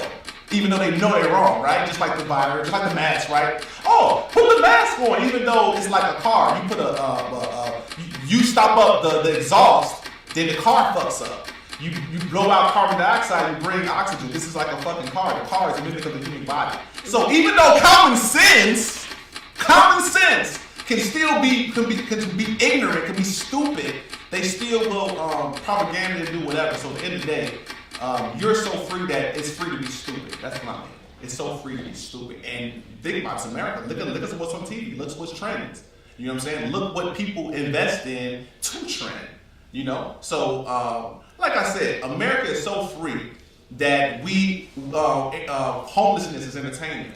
That we donate to people and have our cameras out and get millions of views. Like, look, bro, I bought him a t-shirt. I bought him a t-shirt, y'all. You know what I'm saying? Look, I'm gonna get him something to eat and then get 1 million views and actually get paid from the views that you just donated from. See, everything is entertainment. America is a whore. Everybody comes here and just fuck her dry. We gonna fuck her on the government aid. We're gonna fuck her on the ignorance. Because there's a lot of ignorant people out here that are so stupid that they're like fucking sheeps. They're like sheep, so you can just like, oh, look at that little sheep. We could just like, no, let's not wake them up. Let's just take all their fucking money. Not literally steal them, but actually psychologically finesse them. Because they don't understand their life. They don't understand their value. They don't understand their fucking worth. You're really gonna be the hammer or the fucking nail. But America is so sweet that they provided the luxury. They'll say, you know what, let's get public housing. Let's get public housing. Let's get them free food. So their drive of trying to be better is gone. Their drive is gone. So they say, shit, girl, I ain't trying to fuck with my Section 8. Girl, I ain't trying to I ain't fuck that shit. I'll fuck. All this shit to the point where they are desensitized of losing their drive, and that's just the privilege of what America has. And there's no other country in the entire world that's allowing people to be this fucking lazy. Mr. Sale? I think America is a double-edged sword. Okay. And basically saying that there are benefits to living in America, and there's also like disadvantages to living in America. Can you explain the disadvantages? For one, well, I'm speaking primarily from being like black. We all know, Okay. we already know like the disadvantages. What are that? What are the disadvantages of being black in America? Because black people get treated like this the whole globally. China, she just talking about Ukraine. Yeah. What's the situation being black in I'm America? gonna say basically it probably is like all over, but for us to be like the number one country in the world, it's like Where your pen at? Let me get your pen. But yeah, so Thank you. so basically like Thank you. walking down the street and people kind of looking at you like you're a criminal. Like, you know what I mean? Like, Why is that? Do you wear the clothes of the people that they put on the news? Do you look like the people that actually commit the crime? man, probably. Because, Oh. for example, like locks, you can't wear locks and be like comfortable in your hairstyle because they attach like a sticker to it. Like anybody with locks is like, But that's not your fault. I feel like no, it's not. That's what I'm saying. It's like one of the disadvantages. Like I would literally have to. I've been hearing stories about people having to change their hairstyle just to work at a certain job. Like I don't understand. I agree with that too. For How sure. how it's possible that the hair that I get naturally is offensive to somebody? They just passed a crime law for that reason. Yeah, that's crazy. But I mean, the advantage is obviously like They did pass that law. Shout out to that law. I just seen it. It was recent too. It was in Illinois too. Yeah, I seen J.D. Christian. I had the little boy with the dread sign the joint too. I did see it. But it's like this. Do you think black people? Do you believe in a face card? Do you believe in a face card? Because this is a sentiment that I try to get people to realize. Like I have family that are police officers, and I understand. I don't sit up here and just lie about perception. If you come in here looking like a hoe, you sound like a hoe, then I'm not saying I'm going to treat you like a hoe, but I'm going to strategically handle you as if I'm going to have a hoe-like experience. Now, what if these cops and these people have data? And what if they data says every time we pull a nigga over, the data says 9 times out of 10 these niggas have guns, or 9 times out of 10 if the person looks like this, he is something going on. Now, do you think black people have some type of responsibility on how we look in the world, what we do in the world, and what we're willing to give our attention to? Do you think what we give our attention to and what we give our energy to matters to the perception of us? Because I think the perception matters in this world. Having an interview for an office job and wearing street clothes matters. Having an interview or I'm actually coming to my wedding and you coming with street clothes, that shit matters to me. If I invite you to my wedding and you just come up here with whatever, I'm just like, damn, bro, like you couldn't even clean yourself up, you couldn't do none of that. So I think perception matters, and I think to certain people, perception don't. What's your thoughts on that, brother? go ahead. I said, what's your thoughts? No, I want you to. Oh, you want me to answer my question that I asked you? Yes. Okay, I'll cool. answer the question. Right, I wanna answer. She's like, why you didn't Yeah, answer? you just flushed you quick, bro. Perception does matter for sure. I'm sorry, I literally just read the question. Can you ask the question? Okay, The original. gotcha. The original question. Yeah. Okay.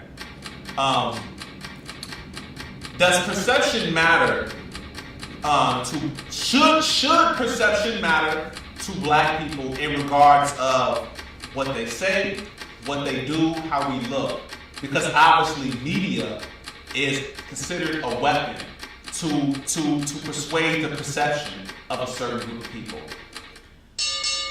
Perception should matter. How you look is not anyone's problem.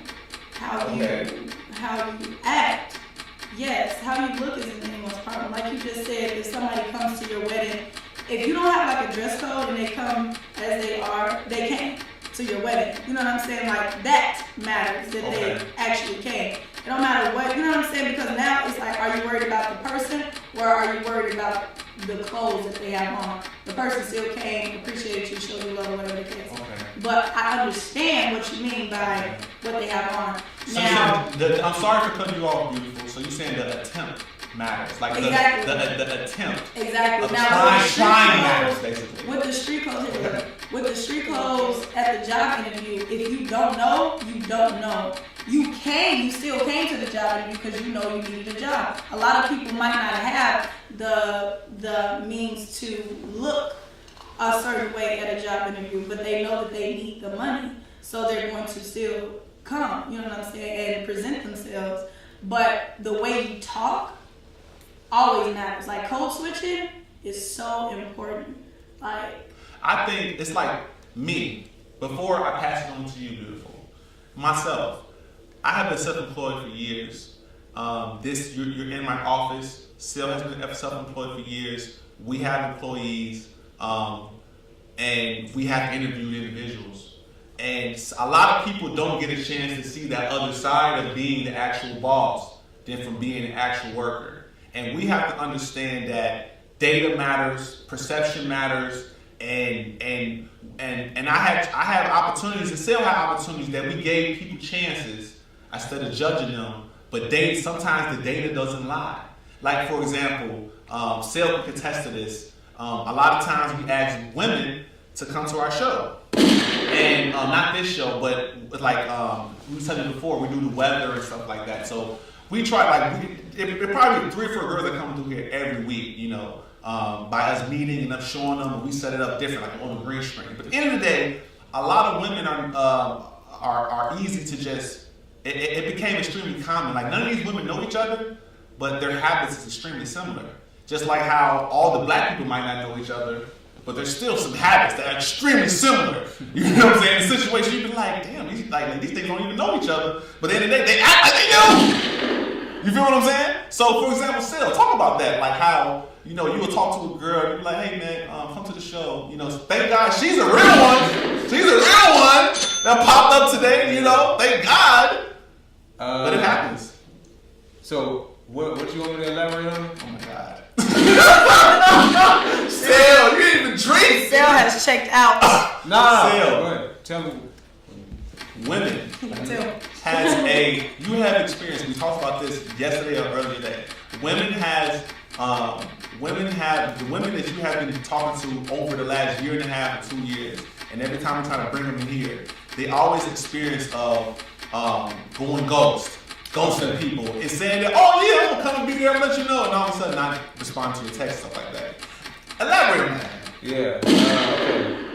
I really don't know what's up with that. Like, we had a discussion about this earlier today. How like I can literally, it'd be like only time I invite a girl here is if it's on business. Like we do a photo shoot, a commercial, or you got something going on that I could potentially help you, but they won't respond to the text, they won't respond to the call, they won't even communicate and say, hey, I can't make it, or hey, can we reschedule? They won't say anything.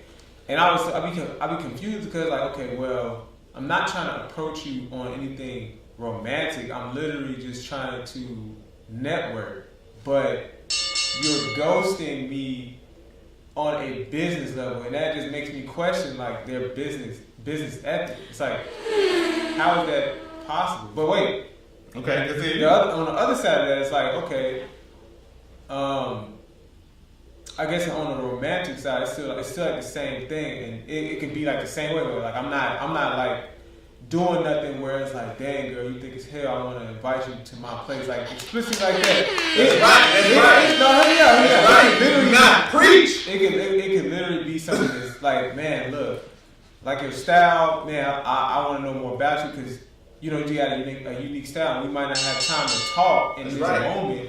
Let's go. You know, let's exchange information and not even here, like a public location, like somewhere where something likely happening won't happen.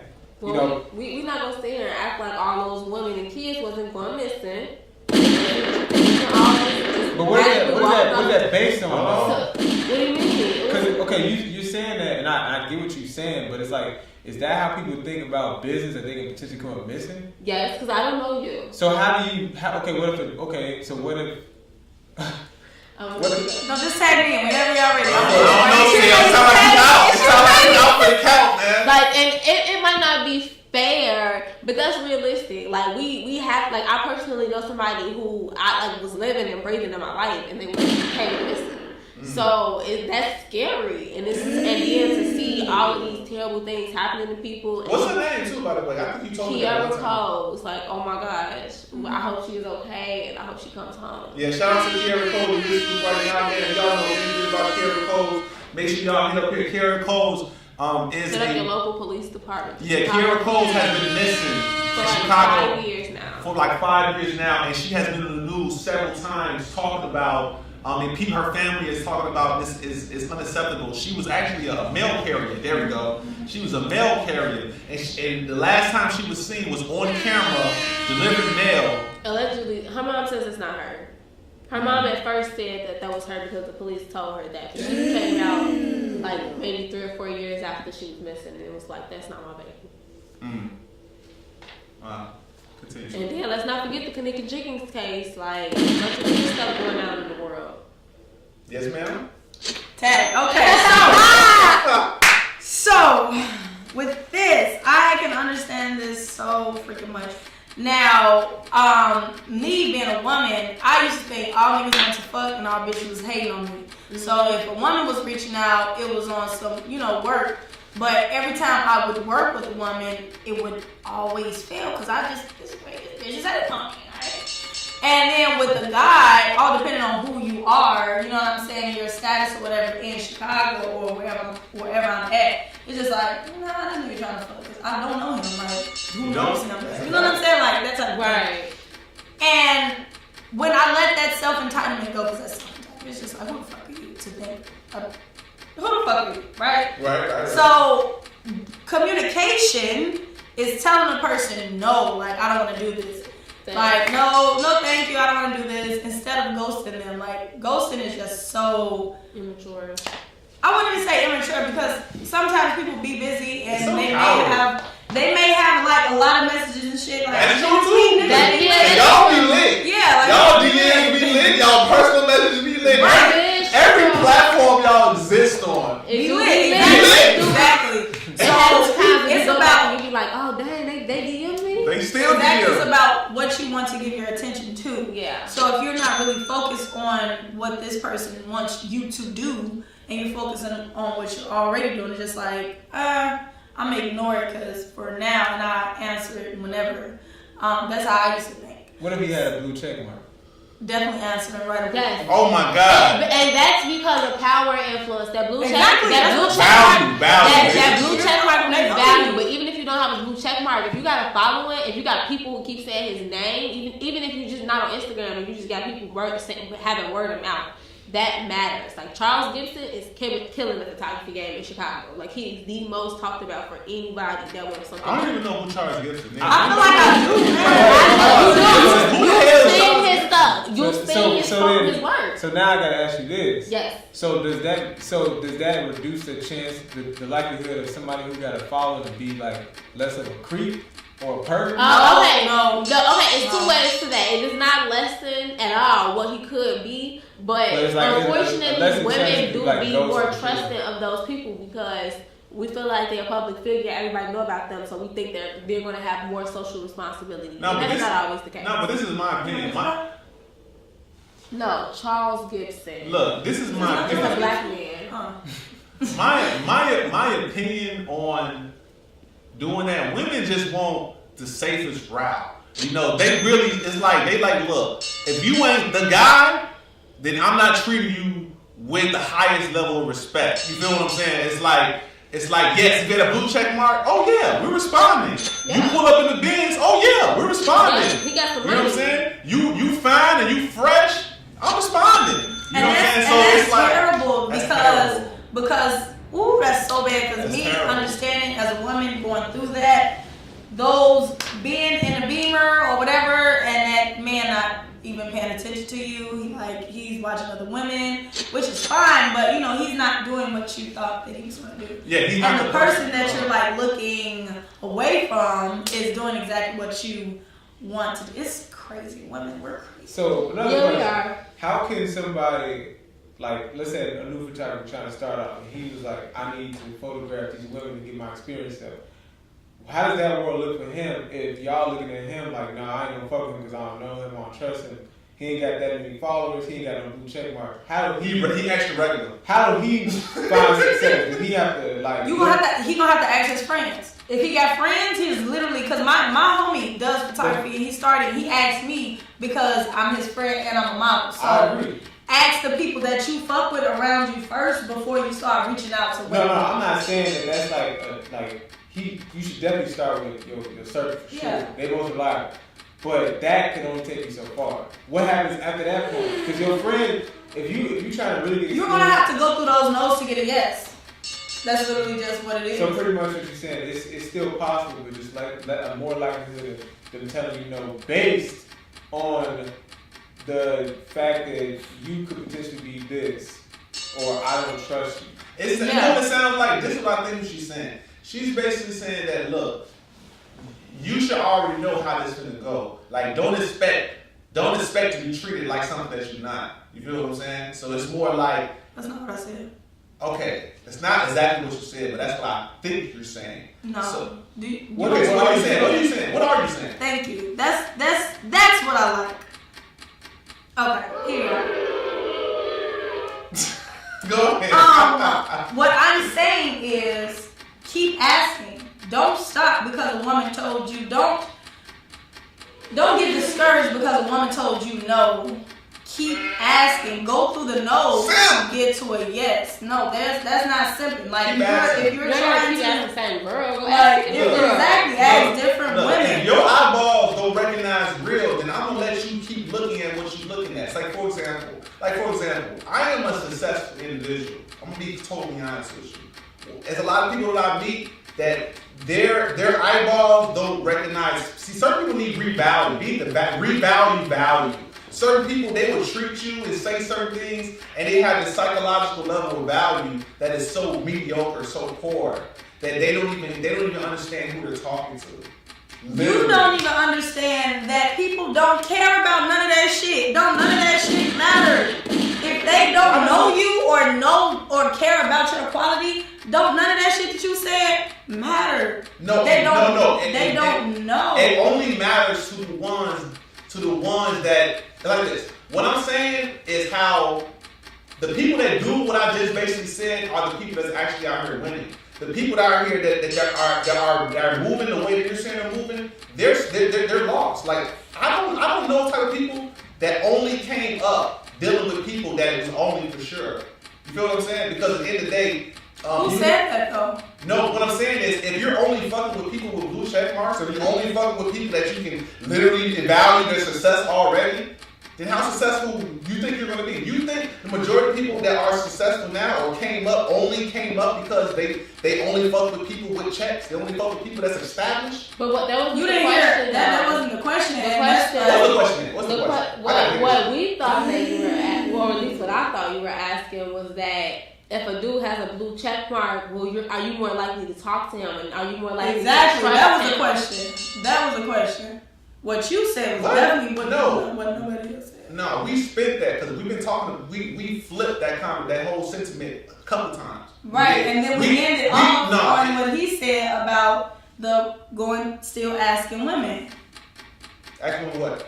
Asking women about the pictures if they just started. We even got talking about rejection. I don't even. Well, I'm primarily talking about like communication between. Yeah, we was just talking about communication between a new photographer, because I just said that, a new photographer who wants new people outside of his circle to take photos with. How does that look for him? And I said you have to get. Hold on, who said that question? Because I didn't say that question. That wasn't what you just said. Was not the question at all. It wasn't a question. That was the last thing it was on. Okay, cool. So that being said, what I'm saying, the whole side of people taking it is women are more shallow. Women are more shallow with their perception of value. Extremely shallow. To the point that they don't even assess their own self. It's just like women have been, their value has been. It's been an hour. Oh, is it? Damn. So you can only got a lot for now. No. I thought that's what they said on YouTube. They probably still live. Are we live? Well, back to what you said. No. Giving up. Wait. I don't think anybody should give up. If somebody tells them no, I'm just trying to figure out what motivates people to say no. If Yeah, we still are live. That's pretty. even if You they can see the screen. Yeah, you can just see that screen. Oh wow.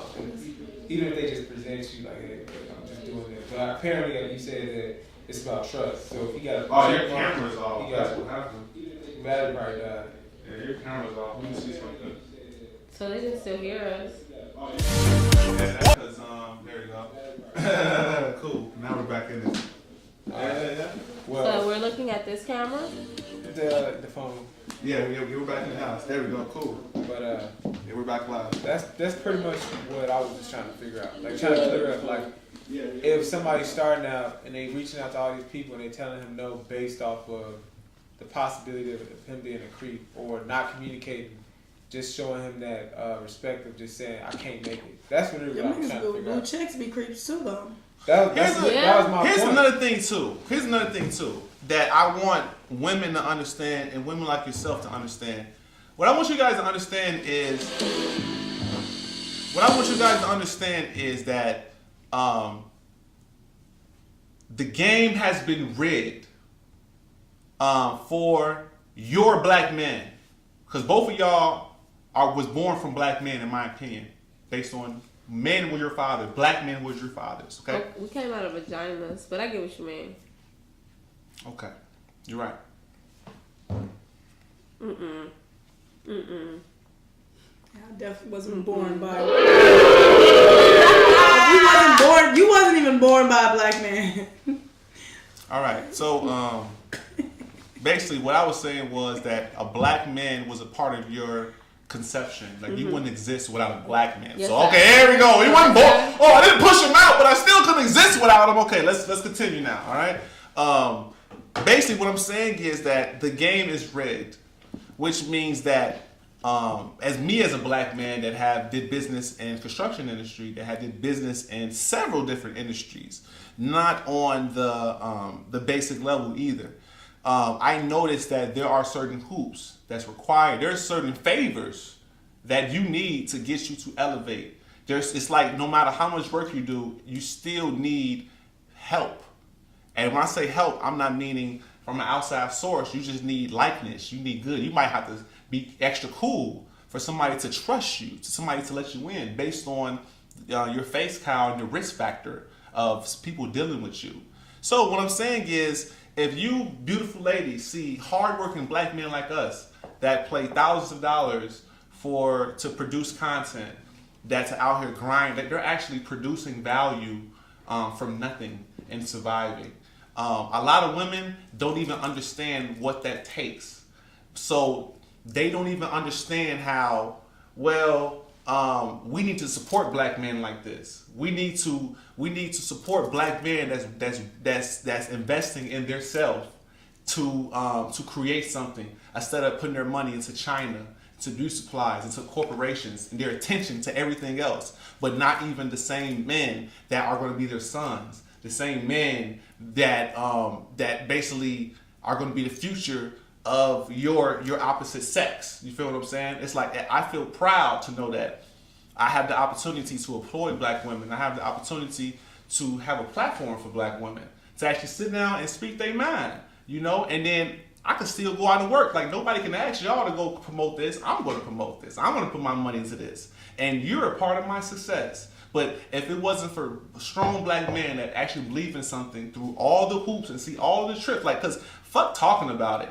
Can you actually get up in the morning and say, this is what I want to do, and actually do it, and knowing that it might take you $100,000. It might take you 100 hours a week, 30 hours a week, to actually produce this, to actually edit videos, to sit up here and say, all right, Sale, let's go shoot 7 hours today, and then tomorrow we're going to edit for another 4 hours, and hopefully we get and we know we need episode 30 to get to what we got to get to, stuff like that. So what I'm saying is, individuals like Sale, who has been talking to women who are, in my opinion, a lot of them we came across, they're not extremely successful. They have a job. They really don't like their job. They like being pretty. They like being on Instagram. They like money, but they don't understand what it takes to get there. It's like, yeah, you love the blue check, but you don't know what it takes to get there. You don't know what the blue check looks like without the blue check. You feel what I'm saying? Like, in reality, I have a blue check, but you're just not there yet. You feel what I'm saying? So it's like Kanye had a blue check. If y'all seen the documentary, his spirit had the blue check. And certain people knew, like, oh no, this nigga has the blue check. He has the blue check. Y'all motherfuckers didn't see it, but he has the blue check. And he showed you how certain people didn't see it and certain people did. But the will of that black man to be successful, to make something out of himself, should inspire black women to say, you know what, there's other Kanyes out here. There's other black men out here that we should be out here trying to support their channels and stuff like this. So another thing with perception, that's why it's so important to make sure when you come in here, you see nice, well-balanced black men that actually care about what it looks like when you come in here. Make sure you don't come in here and it looks like shit. Make sure it doesn't smell like shit. Make sure people are speaking in a tone where you don't feel threatened. Because some people don't care about what you look, what you see, what you hear. So I think a lot of people need to revalue value. We need to sit back and say, you know what, we need to reassess what value really is. Because we love our weed, man. We love a lot of other shit. But the shit that really matters, we just look past it. We don't care. And people that don't serve us, we would give them so much attention, so much of our money, so much of our actual validation. Sal, got any thoughts on that, sir?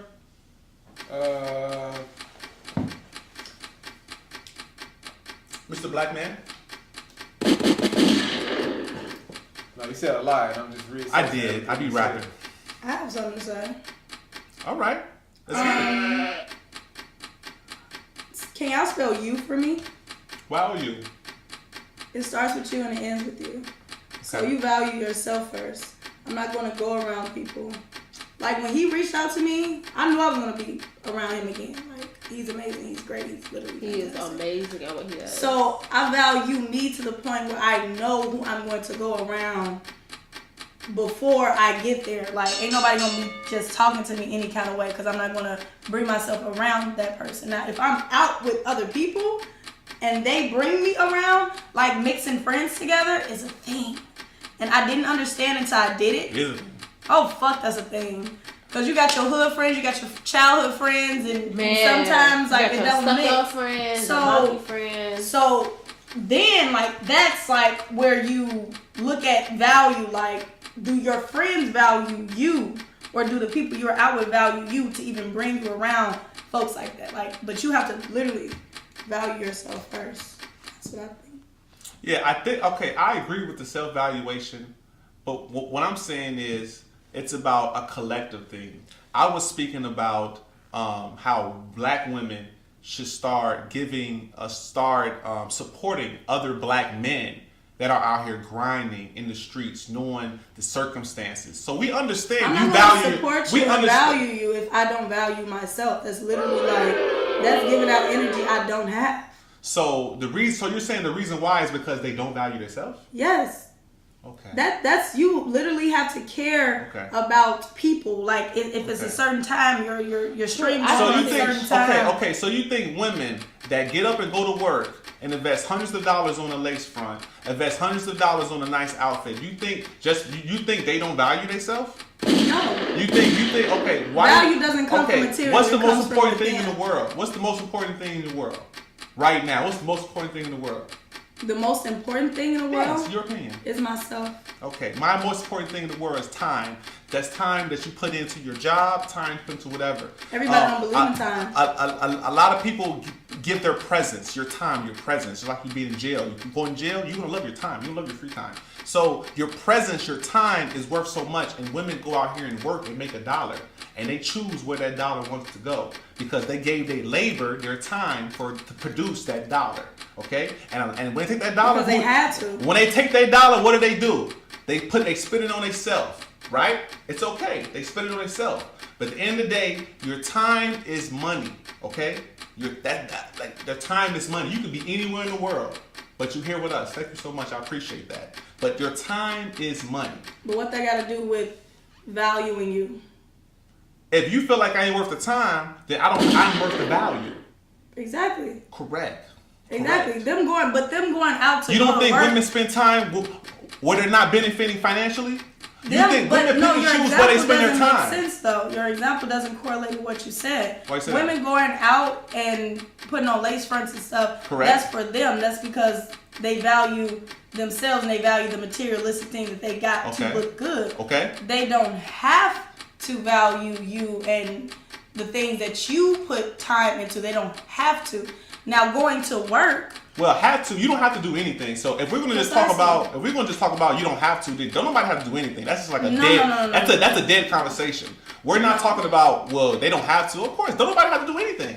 Exactly, Don't nobody and have that's to what do- I mean Don't by nobody the have to be value respectful. Don't nobody have to follow rules. Don't nobody have to raise their child. You feel what I'm saying? Don't nobody have to drink water. You feel what I'm saying? So, And they don't So have everybody to has value free will. you, is what Everybody I'm has saying. free will. Right, and but they don't have to value But you. the point is, we're black. We're okay. Where I am a black man that's participating in the black economy, and They don't have to value you as well. and I'm participating in the economy, and I'm around people that I expect that's participating in the attention economy and the share economy on Facebook, sharing shit, liking shit, participating in shit. Just like when you go participate in the Bud Parade and you out here throwing your sign up, you're helping them. So when you're out there and say, hey girl, we finna go to the Bud Building, we finna go to the parade, you're making them lit. You're making them money on the perception that it is lit. Because you're giving your time, your presence. So there's value in even showing up. Just like you guys showing up here. If we had 5 girls here, that's more valuable than 2 girls from the perception of the world, because it's like, hey, who doesn't like, I love girls, but 5 girls is better than 2 girls, period. I love money. $5 is better than $2. So at the end of the day, numbers don't lie, attention don't lie, presence don't lie. These are things that we just cannot deny. We can't. Certain people cannot get your time. There's certain people that you be like, I'm gonna fuck if you pay me. I'm not coming, nigga. I'm not coming. Because you know your value, your time. You're like, hey, I'm gonna fuck about no $100. I don't like you. I don't believe in you, by the fact. I don't even want to give you my presence. I don't give a fuck how much money you have. That's a woman who values her time, her presence. She knows her time is currency in some type of way. She might not say it, but she's like, shit, I'm gonna fuck about that money. That nigga ugly. Or he's a creep. So at the end of the day, there's value attached to time. And for you to show up today, somebody I never met before, thank you so much. But that's, to me, that's like, okay, you know what? She gave me value. Not value as into the world, but it's like she gave me currency, which is her presence, which is her attention, which is her thoughts. And certain people don't understand the power in that. The power in just voting. The power in just saying, hey, I believe, or hey, I'm gonna share this, or hey, passing a message, spreading a rumor, sharing knowledge. It's so valuable. But if we all work together, because numbers don't lie, then success will bloom. A lot of people in our city do not work together.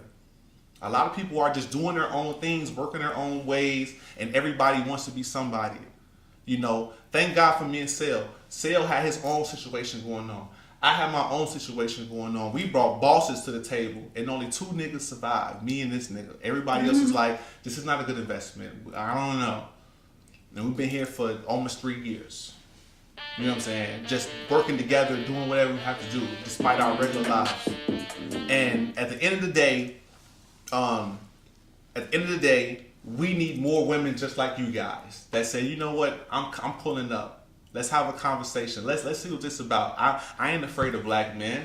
I ain't afraid to pull up and be on camera and talk with black men, we don't got to feel like that this is something that we aren't comfortable. We don't have to lie and say, you know what, I had something to do, all because you're so uncomfortable and you don't understand the bigger picture of your presence, of what you can do for us. It's like right now, she can come and do this and we can go viral, or it's just she can make an impact on my impression like, man, I want the best for her. I'm going to get her my number. If she needs some help, I got you. I'm going to pull a favor for you. Shit like that. Like just little things like that. But people want to play it safe. And life is not safe.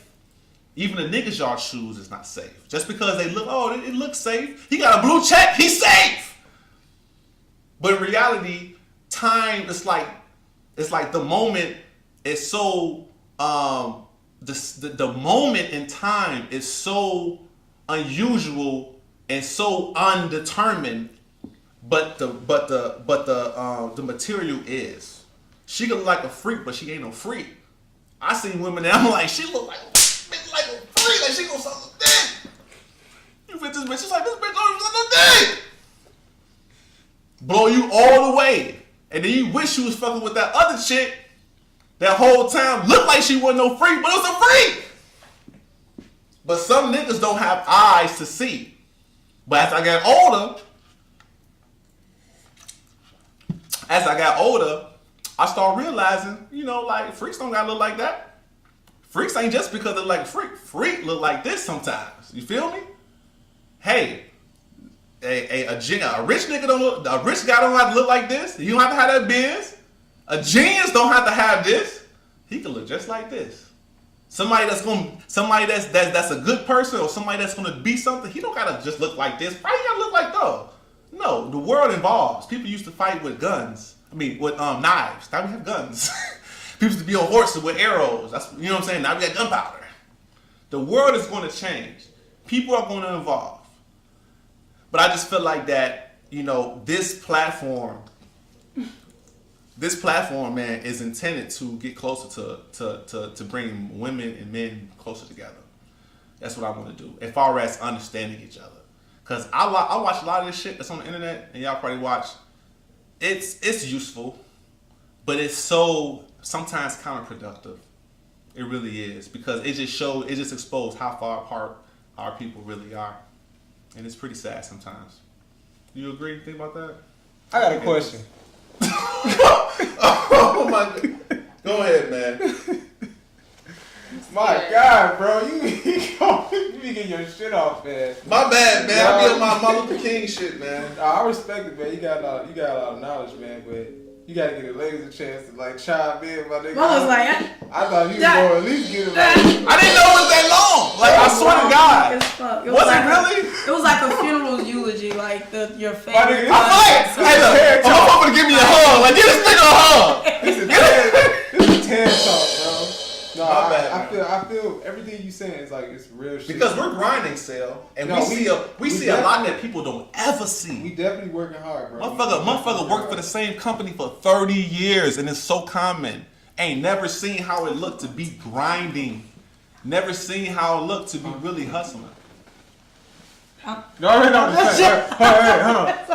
I got you. I'm gonna keep talking. No, I just want to do this one thing, but I'm gonna let you go because I don't want to seem like I'm a weirdo or something. So you can't. Still finna get up. Thank you. You want to push me out the way, like. Excuse me. Yes, will. All right. So what you saying, Sil? No, I was saying like everything you said is true. We did a lot of work. Like you hit the nail on the head, bro. Like it was 5 of us, and then it dropped down to 2 of us, and we still here because we literally saw what we wanted. It was 5 of us, and we definitely got it, and we're working still to get it, like go even further. But when she come back, I do want to do this little game because I know you saying we got games and stuff like that, so I don't want to like miss the opportunity to do that. But it's pretty much just me. It's like this. It's 4 questions. You spin it, whatever number it lands on. That's the question. That's it. Is that a problem, Maya? Cause you definitely just rolled your eyes like hell. Oh my God. Well, no, I don't have a problem with that game. What you want to say? I kind of wanted to answer the question. That's kind of loud, sir. Oh shit, my bad. I'm on here tweaking. My bad. Well, go ahead. Or you want to wait till her to come back? No, she'll be okay. Well, basically, I do agree that perception is very important, especially amongst our black boys right now, because all they seeing right now is gangster, gangster, gangster, and there's nothing wrong with that. But a lot of these kids don't understand that that's entertainment. That's not real life. And it's like, if you talk to them, they say stuff like, I make more money in the streets than my mom making her job. Like, why would I want to live like her? And it's just creating more and more ammunition for white people to use in the media, or whoever is controlling the media, to continue on this narrative that they have about us. See, I think that black people care too much about what white people care about. White people don't give a fuck about what y'all care about.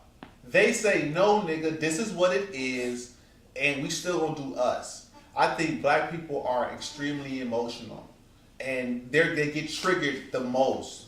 They get triggered about George Floyd, the police brutality. No, we need to get triggered about that. Why do you say that? Because that was serious. Like, we need to, because at the end of the day, we are not our ancestors. We are not going to be getting lynched. We're not going to be scared to go outside. We're not going to be worried about nobody walking up to us and calling me a nigga because they mad.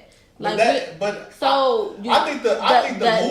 the movies fuck niggas' heads up. I think the slave movies, the entertainment put black people in a state of mind of just, oh, it's ridiculous. It's like that. It's only because they just shield it to y'all. No, they shield y'all racism You so much. said yourself that data does not lie. Data shows that there was a lot of police brutality going on, and there's still police brutality going on. Data shows how a girl just got killed by a white man down south, and this is the second girl in like 2 months. And it's a black girl, and the police is just basically like, oh, she died of natural causes, but she's like a healthy 30-year-old. Oh my God. Yes. And it's like racism isn't as upfront and in your face as it was when our grandparents was around, but it's still here, and we still dealing with it. And we can't deny that reality exists. Just because you don't see. Are black people more racist than white people? Oh, we getting there. Why you say that? Wait, what? What you say? Are black people more racist than white people? And you said we getting there. Yes, I think that we Do started. you know what racism is? Okay, go ahead. Okay, so there is a explain. definition floating around of racism, which means that somebody is using their power to oppress another race. Okay. And the argument is that black people don't have power, so we cannot be racist. But I feel like, we don't have majority power, but we have power in some places and in some things. We don't apply it. I feel like we don't apply the power that we could have. But that's why now you have Black Lives Matter becoming a political party. Black people are trying to get that real hold of power. I think racism, in my opinion, is an action. I think racism is an act. And I think white people are not displaying the act of being racist. They might be exercising it strategically, where it's subliminally. Like you can say, no, I don't want to hire you, and say, well, I think because you wouldn't qualify. It's just like you can be strategically racist, but not be blunt and racist. Because being racist is being blunt. And I think someone I think black people are more, if we're talking about the action of being racist, are more racist than any race, because race is a part, like it's like this. Actually, we speak about race more than any race. We speak about race more than any race. We use a term we defend more than any race. You don't see any race using a term that was designed to put them down and use it as something positive or something that they communicate with. We're the only race in the world that does that. It don't matter if you're from America or Africa, you know what I'm saying, or whatever. Like that, you still use that code. You feel what I'm saying? So, in my opinion, I think black people talk about race more than anything. Not saying that they don't have the right. Not saying that certain people haven't experienced racism. I just think that attention of race is on heavy in the black community more than anything. And I think sometimes a lot of people use it as a scapegoat for their own personal problems. I have watched people treat the police. I have watched people literally treat the police like shit, even though the police didn't do shit to them. I have sit there and watch with my own eyes like, you doing the fucking most. You're acting like this officer that don't even know you is the person that was on TV. You're sitting up here and treat that guy like shit. Like he's the guy that locked up, the guy that killed George Floyd. And he's like, nigga, I'm just doing a job. But you would just disrespect the police officer. You would just not follow simple protocol. I mean, what if they do that to you, though? When you're just walking outside being a black person and they fucking harass you first. I get harassed. I get harassed by niggas. So what's the The world. I get harassed by people. Like I live in a life where I'm not surprised of people harassing me in general. Women get harassed. So what's the difference between it's like your sensitivity level on harassment is pretty fucking high, especially women, because y'all get harassed all the fucking time. Why? DM, virtually, and in person, more than anybody.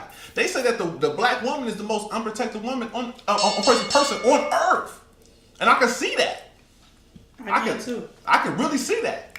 Mm-hmm. For real. I can really see that because the stigma attached to black people. I mean, the black woman, the disadvantage that a black woman has. And the economy, certain people, they will glorify not having a black man. Or there's stigma behind having a black man. Like, oh, he probably can fight. Don't fuck with him. He black. I have been welcomed in a lot of white circles. I have white friends. I've been partying with white people. And there is a stigma that just comes with me, just by being me. Just by being black. Like, it's like there's certain things that they will say or they would know that I will probably like or I probably, be attracted to just by being black. And I understand it because I use the same thing with them. It's not nothing malicious, but it's like if I know these people, then I might cater to their likeness. You feel what I'm saying? But I think with a cop, it's like if like you said, if a nigga harass you, like somebody on the street come on you talk shit, it's like okay, but a cop, isn't it like they're like trained to protect per se? So if they pull up on you and be like, "Hey, yo, let's harass this black guy," when they know they're not supposed to do that, I think that's different from just a random person coming up to you trying to rob you or some shit. So there are bad cops. No, I agree. It's duality. There's always good and bad. It's probability. If you make 100 soldiers, there's going to be a percentage of them soldiers that's not going to be. They're going to be anti-soldiers. It's just numbers. It's just human nature. Are you saying that being harassed by police is the same as being harassed by a nigga on the street? What I'm saying is, being extremely sensitive about it shouldn't. It's like I feel like it's like this. If being harassed by police is being weighed heavier, then certain people use that as a scapegoat. So if I know that niggas kill people way more. Or there's this. Perfect example. Let's say I'm a black guy with dreads that's thugging, right? I'm a black guy with dreads that's thugging. And I don't pay attention to the stigma of me thugging, me looking like a thug, even though I'm not doing nothing wrong, me standing on the corner looking like I'm selling. Even though I'm engaging in activities that in reality, anybody would judge or anybody would have a predetermined opinion about who you are. And if that's the case with that, certain people, but if the spotlight's on the police, then they be like, man, the police they harassing me. They doing this and that because it's popular to say they're harassing you. It's popular to say, man, the police be racist as hell. It's popular, just like it's popular to blame a nigga. It's popular to say, man, the nigga did that shit. Motherfucker get robbed. Oh, a black guy did it. Whatever. It's popular to blame on the black guy. It's popular to blame police being racist. That's a fact. It's popular to do that. And a lot of people be in the wrong, but they use that. They use the police as a scapegoats for their own ignorance. In my opinion, in my opinion, I'm not saying that's majority of the case. I'm not saying it's something that I experienced. I just know people do what's best for them. My opinion. Cops are still people, right? I absolutely agree. They are. They are people. Right. What about it? So you saying people going to do what's best for them? Cops are people just like a regular nigga on the street is a person as well. No, cops are not like regular people on the street as a person as well. But you just said people are going to do what's best for them. Cops are still people. They're just in the When uniform. I was saying people is going to be just best for them, I'm saying when you are civilian, when you're on civilian time, you're considered people, in my opinion. When you're a police officer, you're being civil. You're being accountable for everything. Right now, when you're off, okay, in my opinion, if you're a police officer, when you're off work, you don't have a camera on, you're not being under surveillance, you can do actually any illegal activity right now, majority, and when nobody even know. Do it in your house. You can do it with your badge. As a police officer, yes, but guess what? It's easy. It's not like you're being. It's not like you're on a surveillance. It's not like you have communication where somebody says, "Hey, you have to meet me over here," and yeah, you're bagging coke and like, "Oh shit, I can't finish bagging this coke because I gotta go." Okay, yeah, there's certain shit you can't fucking do because you're a fucking police officer. You have duties. You have shit to fucking do. So at the end of the day, when you're free, you have your own time. When you're a police officer, you're a fucking police officer. So not saying that it's impossible for you to crime, but the opportunity to dabble into whatever you want is extremely less than from an individual who's just free. That's my opinion. So being a police officer is not equivalent to just being a civilian on civilian time, because there's police officers that drink and drive when they're off work. There's police officers that engage into gang activity when they're off work. But they couldn't really be a real gang member when they with the whole outfit on. No, because that would look bad on the game. What gang member wears outfits though? Like this isn't fit the.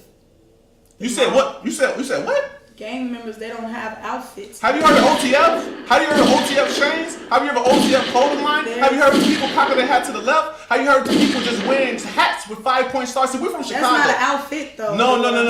That's apparel. There's certain exactly. Okay, there's There's fits. no uniforms for it to be a gang member. Is what I'm saying. You're from Chicago. Yes. Do gang members wear uniforms? They all look the same. So yeah. Now check this out. The new school. But is that a uniform? But that doesn't mean the new school gang members who the, actually wear suits. That's what I'm saying. There's no uniform. There's a perception that they should look a certain way, but there's no uniform. Gang members ain't out here. Trust me, because I'm definitely with the gang, and there's no uniform. Okay, I'm with the gang. Like if you're with the gang, I don't know what gang you're with. I'm just letting you know right now. Yeah. This is the gang. Gang. Okay, this ain't gang. This is gang. This is not the highest level, but this is gang. Anyway, when it comes down to being a gang member, when it comes down to be representative, when it comes down to rep, you are a gang. You are the gang. You have to have some type of allegiance. I don't know if you live in a certain neighborhood. But there's no uniform though. See, look, I'm a man. Talking about a uniform. See, like I'm a man. So when you're talking about gangs, that's a man's game, okay? So a lot of women don't live life and have to get checked for what you wear, or what you dress, or what side your earring is on, or where your hat is tilt, or just certain words you say. You know, as a man, you have to be conscious of every fucking thing. So even though in your perception of being a woman in Chicago, not trying to be sexist, not trying to be sexist, there's more visible things to a black man people that say not trying to be sexist. That's exactly what you're being. But I mean, as far as how that goes, like we got to be just as careful because we develop a perception wearing a different color hair. We develop the perception coming out here the way that we wear. People gangbanging with different color lace fronts. Exactly, they are. Yeah, whether yes, girls do gangbang. They are. Not girls do gangbang. Well, why you thinking it's kiki? It's bitches out here that'll blow before a nigga would. That's literally girls like what I'm saying. Way more. But what I'm saying is that's one of the most funny shit I've ever. What I'm saying is just like men have. I just bet it is. It is. Cause trust me, I'm a woman. I've been fighting niggas since I was 7. I box. I train in capoeira. So it's literally that was rude. But it's okay. I train in knife fighting. So it's literally shit that I do that men don't do. So, and there's no uniform. We was talking about uniform. I don't know where y'all jumped to the conversation. You know, the crazy part is, it's like women feel like that they can tap. It's like this. Men don't want to be women. See, men don't even entertain the act of being feminine. But women nowadays. But you hold on, femininity is excuse me. Feminine energy is emotional. Let me finish. So a lot of men actually have more feminine energy than masculine energy. It's okay. Like, Let me men finish. with Let me finish, please.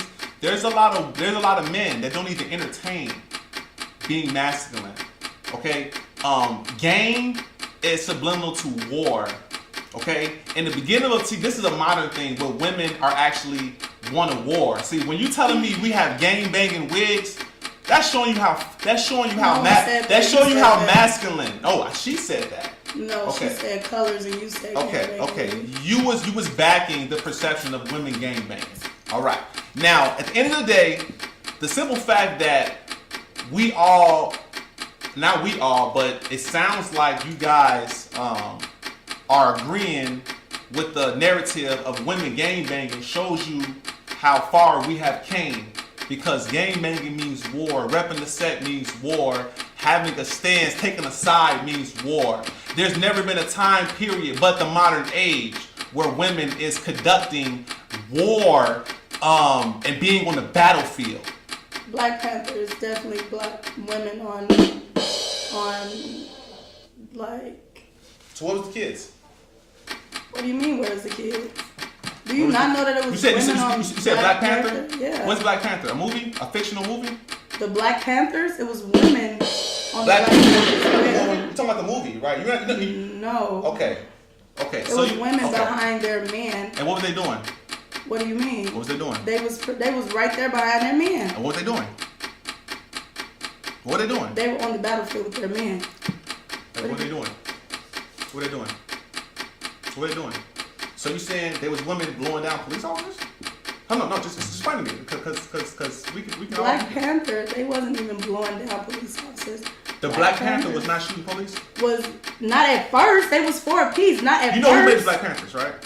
I don't know his name per se. All right, yeah, we need to stop that conversation. If you don't know who created the Black Panthers, then you don't even know what. Well, just tell me. If I don't know, then just tell me. Huey Newton. Okay. The Black Panthers was the first gang, basically, in Black history, like the first Black gang.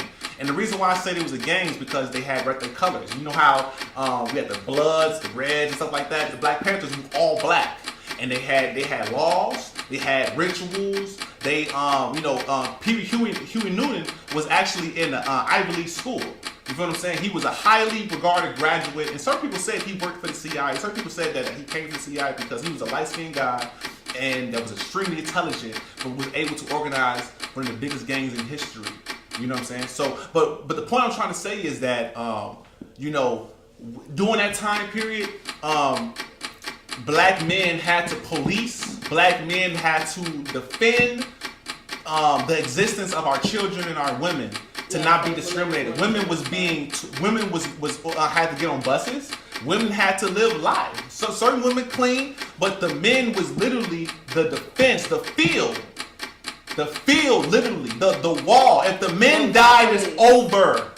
It's over. Women would get put out of jail. Women wouldn't even get attacked. Women wouldn't even get targeted, like shot. They would rape women. They would hang women, all that other stuff. But the target was the men. Women was never the target far as dominating the Black Panther. In my total opinion, I'm not saying women did not matter during that time. Women, because everything we did was for women.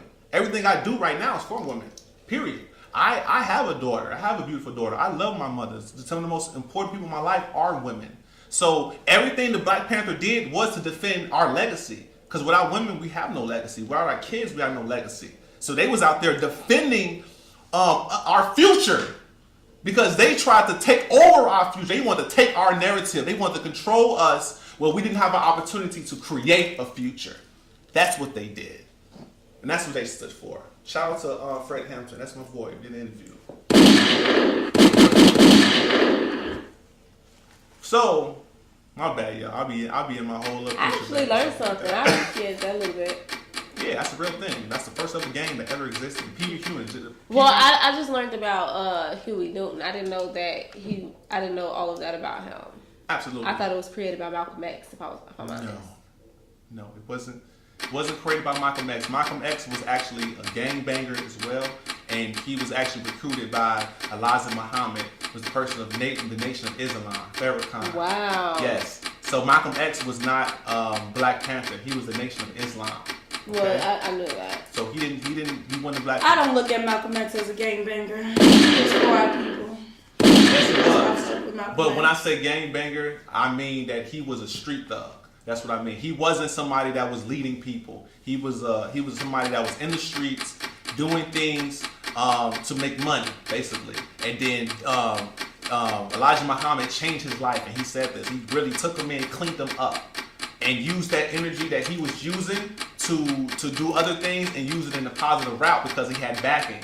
And Louis Farrakhan and everybody else, they used him. But what happened with Malcolm X is that, I don't know if you guys know, because I'm real deep into that stuff. He branched off. Yes, he branched off, number one, but the reason why he branched off because the Nation of Islam, allegedly, just in case you guys watching this, the Nation of Islam actually sent a hit out on him. And one of the guys that actually was going to kill him had so much love for Malcolm X that instead of killing him, he just told him that, like, man, I was sent to kill you. And he went off and strayed away from the Nation of Islam. But this is what got him killed. What got him really killed was the Nation of Islam. I mean, Malcolm X started talking bad about the Nation of Islam, basically going against your own people, to the white man. He went to the white man. You went to the CBS. He went to them talking shit about the people that cleaned him up. He was like, the Nation. He said this. He said Nation of Islam. I mean, but they did try to He kill said him. he said the Nation of Islam is a gang that do crimes. Malcolm X went and he said lied. that. He didn't lie. But listen to me. At the end of the day, there's no gang. There's no nothing that's clean. You feel what I'm saying? He didn't lie. He didn't lie, but he showed in my opinion, in their perception, that he did the unthinkable. Because I'm gonna tell you this right now, okay? Me and you don't have no history. It's certain, like Sale, we have history. It's certain shit with Sale that we do that I better not ever see Sale. I don't give a fuck if I really did some shit that fucked him up. You talk to me or you don't fuck with me. But it's certain shit Sale should never go run and tell the whole world about certain shit that we did. I expect Sale to go hold that in or whatever. You feel what I'm saying? So it's even my woman or even certain people in my life. And certain people consider that like, you know what, he gotta go. Like, how dare him? How dare him? Imagine me having this power and I changed Sale's life. And now Sale doing his own thing, but he got all his clout. He got all his whole everything from me. And now he's making my shit that we build with millions of people global, like we're a gang, like we're somebody that's out here bad, like doing bad for people, even though every power kills people. Every power is like a mob. Every power in the world, Africa, whatever, there's mobs, there's order. And he broke that order and they looked at him as a target. And they sent his own people to kill him when he was preaching on the movie. He died while he was doing his thing. But they sent their own people. That's how bad they wanted him to go, because they felt like he was somebody that didn't understand the bigger picture. Because we needed the Nation of Islam. Nation of Islam cleaned a lot of niggas. Despite their technique of shielding women and whatever, they still did more good, in my opinion, than bad. And certain powers, it's best that they exist than they not exist. What's worth more, Malcolm X or everything these guys have ever built? Everything that they stand for. I don't think that's a question that no one would like be care to ask. I know. Well, that question I just asked is just like this. It's not. If me and you have a baby, and I gotta save you or my baby, guess who I'm gonna save? I'm gonna save you. Because you can make more kids. Because I can make more kids. So that's the same analogy. What's more worth saving, Malcolm X or a whole fucking nation that has been evolved before Malcolm X, that has making history, that's actually having traction, having movement? And we birth one individual that's getting some clout, and now he's rebelling against us, and now he's on the white man's broadcast system, interviewing, talking about us. So I understand. I'm not saying I agree personally, but I understand why they wanted to do, if that's what they did. I don't want to put no case on nobody, but if that's what they did, I understand business, I understand war. Because I'm gonna tell you this right now: if I took any one of y'all and we built some shit, and I knew that you came from nothing, and I know that I had a significant impact, I feel like you need to have some respect for me. Certain things that you should just never do, because you're like, man, Harry really, he really changed my life. He really did. He did shit that niggas never do for me. He believed in me when motherfuckers never believed in me. It's certain shit that you just don't do. It's like, I never go on TV. I don't give a fuck what my mama did. I don't give a fuck what my brother did. I would never go against my brother. I never see everybody ain't built like that. Certain people that's like, you know what, that's wrong. I'm gonna put you out here. And the same people that's looking at you like that is the same people that's like, man, he or she is a fucking idiot. They're a fucking loner. They have no identity. They have no heritage. They have no whatever.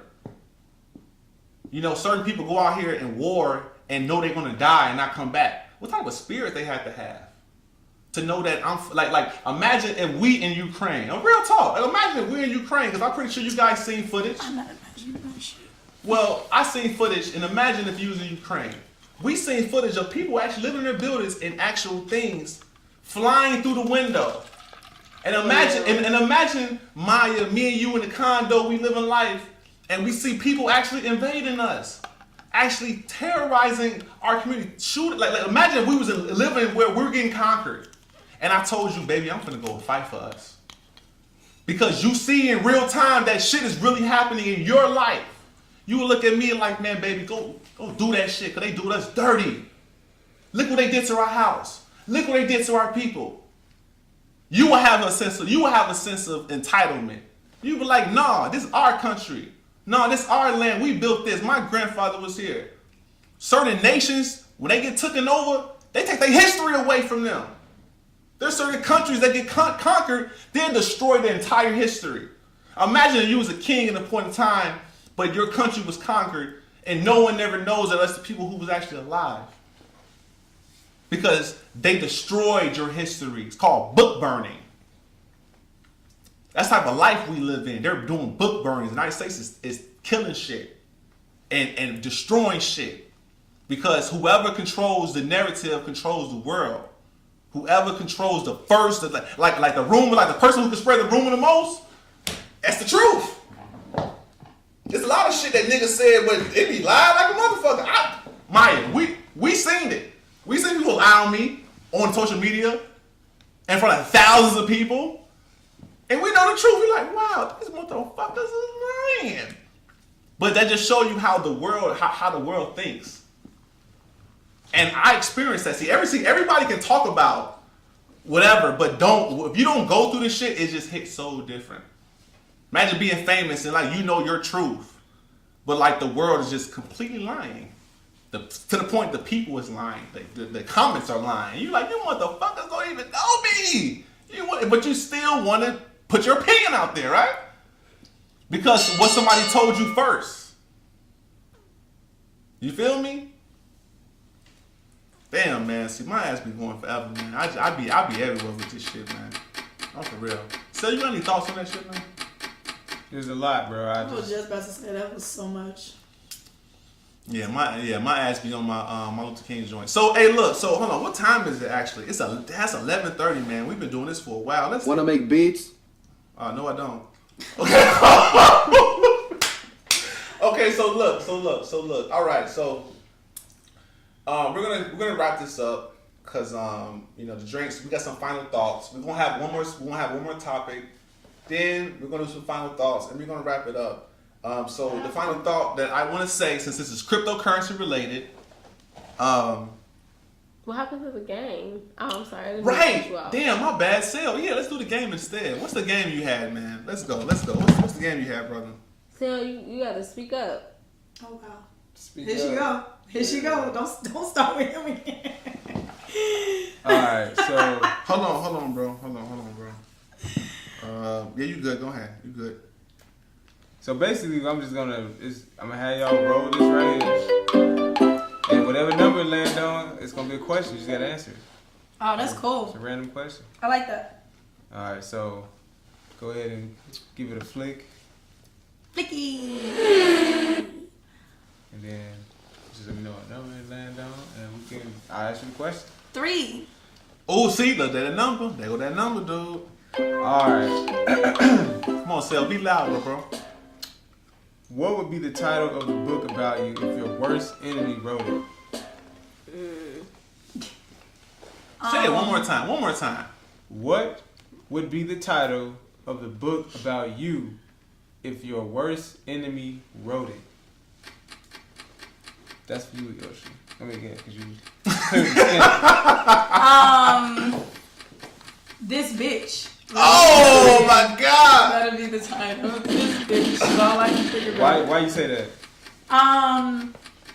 Because everything I'm very quick with my words, and I was telling you earlier, like my comebacks and shit is witty. Yeah. And She when got some motherfuckers pocket joints, for when real. motherfuckers don't know what to say, they just be like, "This bitch." Like you don't have They ain't anything ready. to say. Yeah. They don't be They- ready. That's when they They get don't be just ready. like You be trying to come with it.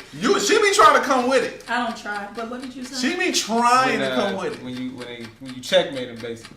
Exactly. They don't have a response. That's Yeah, what they be say. like, this So bitch. basically, you know how you look on the back of the book and you get the synopsis? Mm-hmm. It'll say something like, man, Leosha, she thought she just treated me, and then it's like what you just said. Yeah, this bitch. Yeah. Okay. You wanted me to That was decent. That was decent. Next flick. Okay. Flick it. There you go.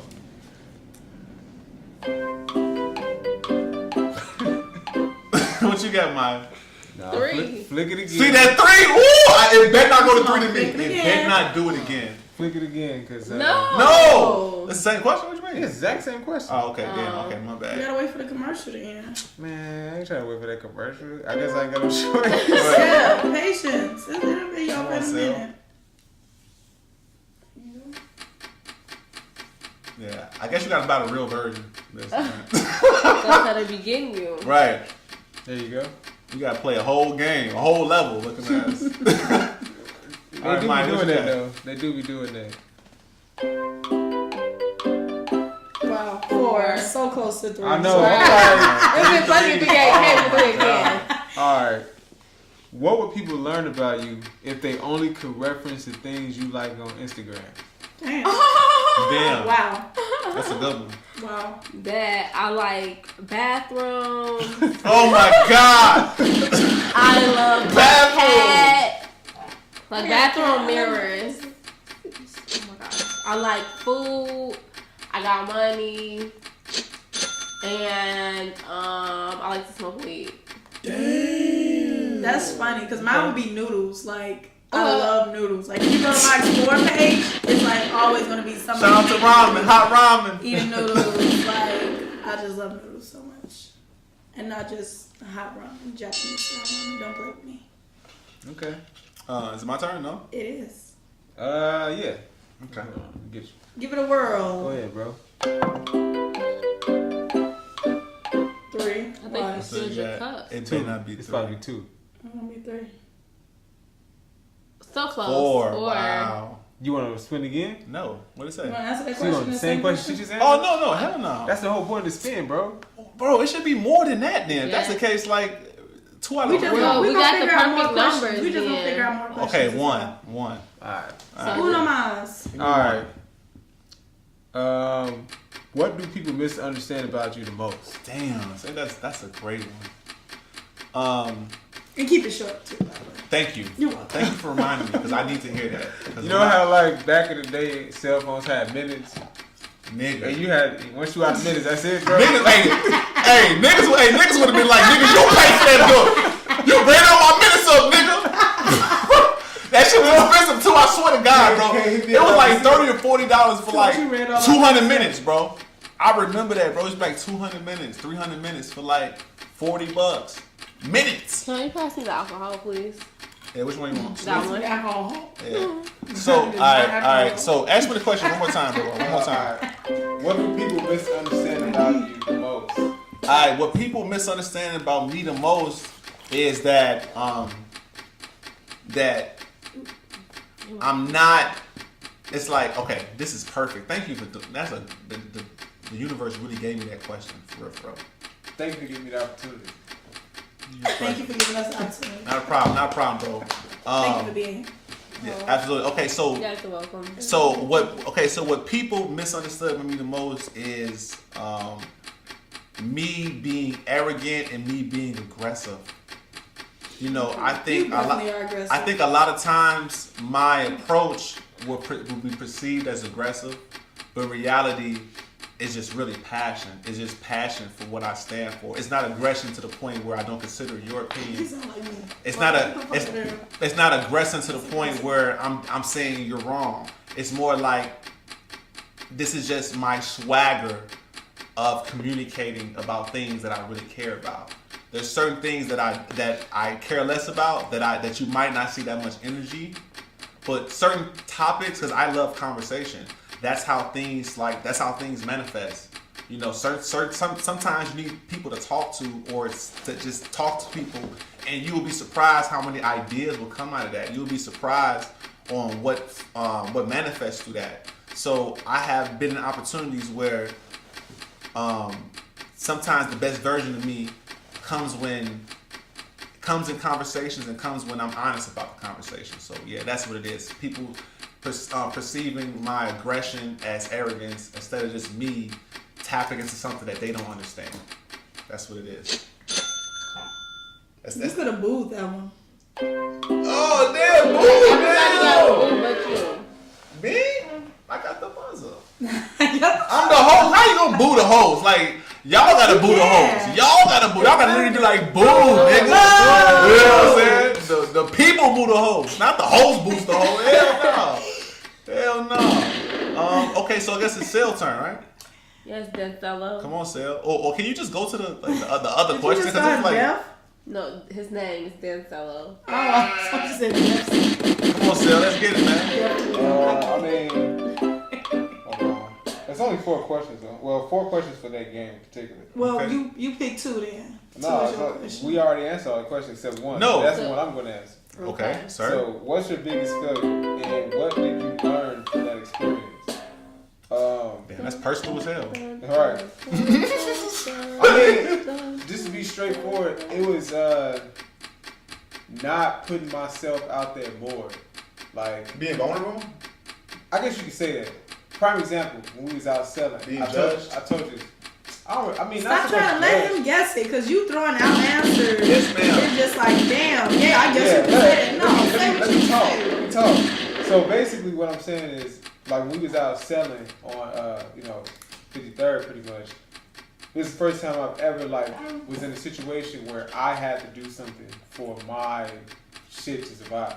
Like when you at a job, you not coming to work is not going to determine if that company survives. So me being out there determined if my company was going to survive. Mm-hmm. So if Harry did all the talking, it's like, well, what about him? What is he? Who is he? And it's like, right. Oh, he's the owner. Oh, why he's talking? I'm not about to buy him. He's not even talking about his own company. Right. So I had to basically step out and do that. And the experience I got from that is pretty much not being afraid to look stupid.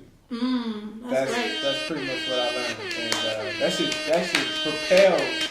literally propel me in other. It's like a gateway thing. Like it opened up different doors, so I can basically do more shit to be successful at. That's amazing. Yeah. Yeah, I definitely agree with that. It's about knocking down these psychological walls. That's one thing that I was telling you before, and I was blessed to be in situations where I had to be as vulnerable as possible. I had to face my own. It's like you have to not be afraid to be judged. You have to not be afraid to lose. You have to not be afraid of rejection. A rejection, right? Like I had a high tolerance. It's like this. Like once again, I was raised on going to the mall and talking to women. I was raised on hollering at women. So it's like I was raised on a woman saying, "No, I'm good" or whatever. So it's like I can handle a fine girl saying no, and I'm going to the next without, oh, I'm not going to do this no more. I look stupid or I'm embarrassed, and then I take it to the next level. Now I'm out here selling things in public. Knock that out. Now I'm out here trying to land contracts. Knock that out. Now I'm out here trying to bring people together. Knock that out. You feel what I'm saying? So I just established a history of being fearless and not being afraid to lose, not being afraid to do the things that people are afraid of doing. There's, a lot of people like to save face. A lot to be too cool. A lot to be scared to let people know that I am afraid. Like, you know what? I am afraid. You know what? I don't want to do this. Instead of telling you that I don't want to do this, I just won't respond. I just won't text you. Instead of saying, you know what? I don't look my best or whatever. Being 100 basically. One more question. Go ahead, man. Though, and we can start with y'all first, and then Who's y'all? Okay. Y'all. All right. So, who would you be if? Hold on, wait. That's my question. Okay, my bad. Okay, who would you be if social media disappeared?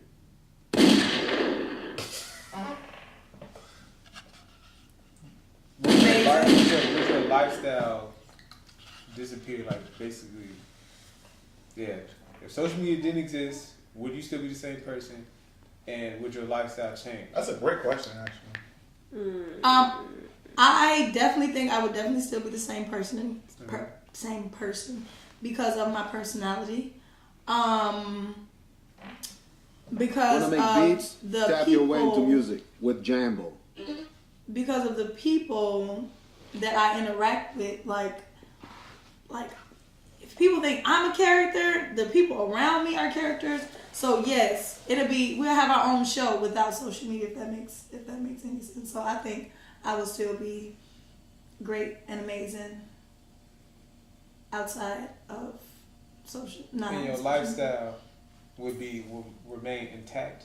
Well, Yeah, what would that look like? What would that look like, basically? my lifestyle, because I travel so much, I literally get out. There's a lot of people who don't get out of their neighborhoods, who don't get out the house, especially with COVID. Niggas not going nowhere. So I get out. I go out and I meet people or whatever the case like that. So my lifestyle would be great. But interaction, but I would have to keep up with numbers and shit and actually have to save numbers because because you see people and it's just like, okay, we either exchange numbers or social media and I see you all the time on social media and check on you on there. But it'll be more work for sure because you have to hit people up with text messages and shit like that because you don't have social media. Yeah. They can't comment on your videos or your stories and shit like that. So you will have to actually reach out more and have conversations with these people and text these people if you. So you will be just as active. That's what it sounds like. You'll be even while social media, you'll still be a people person. Mm-hmm. You will still be traveling. You will still be. It's like basically social media doesn't affect your day to day. That's what it sounds like. Okay. What about you? I think that if I didn't have social media, I would be the same. I guess foundationally, but I would be different in a significant way at the same time because I do think social media influences me. I would it influences my hair. Go ahead, what you doing? I'm saying it's just a baby sheep. I'm not a baby sheep. No, I'm not a baby sheep at all. No, sir. Just because I see red hair on other black girls and I think it looks good, that doesn't make me a sheep. But that's not denying the fact that social media has some type of influence in what the hell I do. But I think it could be good for me to scale back on it because I feel like I'll be a true, authentic version of myself if I didn't look at the things that I see on social media, honestly. Okay, well that's a good response. I think that question is very relative to different age gaps because certain social media means so much to people who are in certain ages majority of the time because it's very common for people to not know their directions. There's so many people that only socialize on social media. You feel what I'm saying? It depends on, I think the time period matters. Now, for the question you're saying, how would I feel like? Cause that's the basic question, right? How would my life would be without social media? That's what you're saying. I'll read it again. Okay, just want to make sure. So who would you be? Who would I be? Well, no. Would you be the same person? Would I be the same person? Right. So would I be the same person if? Or would your lifestyle disappear? Yeah, I think so. I look at social media personally as a way of tapping into a market. I look at social media as market. I look at Facebook as a network. I don't look at it as entertainment. Like, oh, well, this is where I come from my entertainment.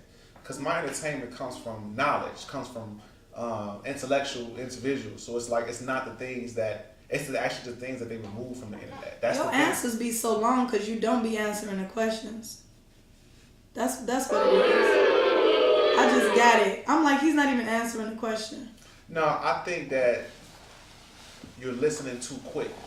No, your answer definitely long as fuck. No. No, it's like I'm trying to listen slower.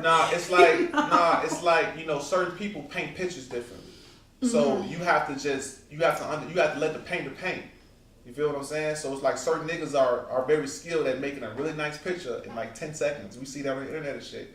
But there's some beautiful painters that might take 2-3 days. And it can be an ugly painting for a long time. And this could be one of the most best painters in the world. So I understand that like I'm a different painter. I'm a different type of painter, but I know that it's I still have it. You feel what I'm saying? So you gotta, so it's like if you know you got it, keep being it. It's like if I know that Cell's good at being Cell, then I'm like, no, nigga. Don't be that other nigga who he's successful, but he's not. You're successful at what you do, so don't change that. So back to what I was saying. If I didn't have social media, how would my life be? How I act? I think if I didn't have social media, I would find a different market to tap into to be who I want to be. And be honest with you, I think I would be more of a builder. I think I will use that energy because in reality on social media, all I do on social media is promote the things I create. You know, for the people that actually know me, what I do on social media is promote the things that I actually create with my mind. So if I didn't have social media, I would be creating, just creating things and hoping that the people that see it in real time, because without social media, how could you let your thing be seen by people that live all the way over here? It has to be just so great in real time. Like back before there was internet, back for the social media, it was actually a level playing field on who really great and who's not. You know, you had to be so good with somebody be like, you gotta see this. You know, before you could just look at your phone and like, oh, look at all this nice, great shit. Where it's like you're not even like happy because you just see so much great shit every day. But imagine if you did not have that, because you know, I remember the times. I don't know if you remember the time. I remember the times we didn't have cell phones still. I was fucking teenager and niggas and my cell phones didn't have screens. The fuck? My cell phone didn't have ain't wasn't no Facebook and shit, nigga. You feel what I'm saying? Like what was out, what was like the what you can reach had more valuable than the shit that you couldn't reach. Now the shit you can't reach, people put so much attention on than the shit they actually can. You feel what I'm saying? So if I wasn't in that type of time period, I exclusively would be focusing on how to make the rawest shit for the people that actually can see it. So if I had my time, I'll make the rawest shows, the rawest movies. They'd be like, man, Harry's killing shit in his neighborhood. Even if it was 10 people, even if it was 20 people, I'll be trying to be the best I can be without social media. Because that's what I do with social media. Yeah, one last question. It's an easy question, too. All right. I got one question, too, before we get up out of here, bro. Okay. Favorite excuse to get out of something? Ooh, damn, Sid. That's personal to you. I want to hear mine. I want to hear this one. I want to hear hers. Favorite excuse to get out of something? Definitely, it was traffic. Damn. Wait, but how would that get you out of anything? Because you was on your way to it. On your way to work. You like, I was on my way. It's an I came home by accident. It's an unforeseen condition. But you're not getting out of it though. You just been. Oh no, you got out of it because it's out of your control. Basically. No. If you tell me you're gonna meet me somewhere, you're telling me you're stuck in traffic. I'm not gonna be like, okay, cool, we can reschedule. Okay. True. So you talking? Okay. So I'll say something involving my baby. Like, I don't got a babysitter. Oh my God, she's so G. Ain't no rebuttal after the last. She say ain't nothing to say. What's your favorite excuse to get out of something? Her excuses were so golden that there's no rebuttal. Like, oh my baby. Right. Like, there's nothing you can say. Like, damn, she do got a baby. It literally all depends on what it is. Like, You got an excuse for different situations? yeah, it's like situational So, excuses. What about being sick? How many times you use that? Like, Who does that? I feel Like, good. for what? Oh no, I For don't. work? No. Okay, so let me elaborate. Which one was more frequent? That's Favorite basically excuse to saying. get out of something as far as like, What's the excuse? I wouldn't say work What because excuse you use the most? work ain't really like, it ain't really like, I mean, I don't it's got work. jobs. You know I what don't I'm know. I saying? can't Like, do that it's one. work. It's like, it's okay, call off. Like, okay, to get whatever. out of I'm- anything, like what's your personal favorite shit. excuse? Like somebody trying to kick it with you. What's your bailout? Family move, trying to do some basically? shit with you, like something that's like meaningful, but you just don't want to do this shit. Motherfuckers don't care about work like that, so you can just bullshit an excuse. And I don't. not That's get why fucked. I guess I don't have a favor when I tell a nigga no. Like, I don't want to do that. So Like, you I'd just rather not. flat out like, hey man, let's go get some drinks. No. Like, no, I don't want to. Like, yeah. It's So okay have you to ever say had no. a moment where you like forgot? Tell me no all the time. You just tell you like I forgot. You just gonna be like. Oh, straight well, up. yeah. I mean, I don't think that's an excuse, though. No, I'm just saying like this is like kind of a tangent now. Like you saying that you don't have an excuse because you just tell them straight up. So I'm saying like, is there a moment where like you felt bad about forgetting? So you just straight honest all the time. Just tell them like, my bad, I forgot. It could be something so important like, Leosha, I want you to come to my performance. You know, I'm doing all this and you forgot. That's what you gonna straight up tell them. Like, Like I his forgot. wedding, and he forgot. I wanted to say wedding, but I didn't. I've forgotten someone's wedding before, so Which I forgot. Damn, that is so Like, it's- careless. I ain't gonna lie. The forgotten excuse is somebody I told who them I doesn't forgot. care. If they keep Okay, pulling that so- forgot shit, you're like, motherfucker, you no. don't care about this shit. For sure, I definitely forgot. It was a lot going on that day, but that's why now, because my communication is just so great, I'd rather not lie to you. I'd rather tell you the fucking truth. I'd rather hurt your feelings than to save them. Somebody else can save them, but I'm going to tell you no. So when you say you forgot, have you ever used them where like you really didn't forget, like you knew, but you still rather use them forgot? Yeah, there was a time when I didn't It was understand smooth to like, let me communication. just say forgot because I know that ain't shit from the car. Like somebody begged. But like you said, like, yeah, when I didn't understand communication, but like you said, that shit is like, it's careless as fuck. Like, yeah, dude, my fault, I forgot. Like, that's rude. It is super, And I it's was, super and careless. I was very rude and shit. I understand communication now, so I'd rather just tell you no. Because I ain't gonna lie, I hate people like that. There's certain people that pull that, oh gee, I forgot. I'm like, bro, how the fuck you forget? Exactly. You know what the fuck Nigga, is I going see on. you set the alarm. But that forgot that's a lazy ass answer. I'm gonna be Yeah, honest with you. exactly. That's some lazy shit. Like, how the fuck you forget? That You is- know why I'm calling you. Right, that is. Like, you truly don't give a fuck about what I had to, like, Cause I what we had. forgot. It's like basically saying like I It don't wasn't give a fuck about it, and it important. wasn't Exactly. important. Right. Right, exactly. It's just And like, It wasn't I'm not important treating enough nobody hey yo, to where you remember. at? Hey where you at? We all waiting on you. Bro, I forgot. Man, that's rough. Like, I can't even lie. Like, as I get older, like, I understand why people say their circle is so small. I totally understand. Oh, God. Because you got I forgot ass niggas in your circle, and that's, Yes. no, I don't want you here. And sometimes you love them too. You be like, Yeah! bro. No, fuck no. You're like, damn, man. Like, you know I need this. You know I need this, bro. How you forget? You know we supposed to be doing this. Man, bro, it's like you can't even go back and forth because it's like they're talking about their life now. Like they're using their life to defend themselves. And it's just like, all right, Yeah, my bad. I was busy. Like, And man, the reason I just say no, because I have friends that's scared to tell me no. One of my friends told me that, like, I'm scared to tell you. I was scared to tell you no because how you would react. I'm like, just tell me no. Right. It'll be better to just tell me no because that's how you feel. I'm not gonna we still gonna be friends. it Right, do I ta- can't get mad it do 'cause take you strength to say say no. no, though. I know, and I understand I ain't gonna that. lie. Like, you don't be scared of me. It's a lot of motherfuckers that don't have balls to say no. That's a fact. Like I ain't gonna lie. I respect. I teach my daughter like exercise no. Please. Yes, exercise boundaries. Don't be afraid to say no. Cause Exactly. peer People pressure. don't understand their own boundaries, so Yes. that's why they can't say no to things like that. It's oof. Seriously. That's why I'm not so big on my daughter telling me no right now. I want her to be able to say. I want her to be able to exercise her boundaries. I want her to be able to tell somebody no. Right. That means What- that I'm what's- thinking. what's- Saying no is Do you like wanna no. say I your thought daughter about name it. online. Excuse me? Do you want to say put your daughter name out there? I don't know. Why? I'm just asking because I was going to ask what's your daughter's name. No. Oh, her name is John. Okay, if like 20 years later, you said pick me up from the airport, no. He's like, no, like, mom, I'm over First this. of No. all, who is she talking to? Because I'm her You mom. got options. Hey, you she's got strong options. as hell. You Hey, got that's- options. Hey, she is strong as hell. I'm telling you, no. That no strong as hell. Now, No, she I'm got good. the option to I just say don't feel no, like it. and I am going to be believed. I gotta get my baby.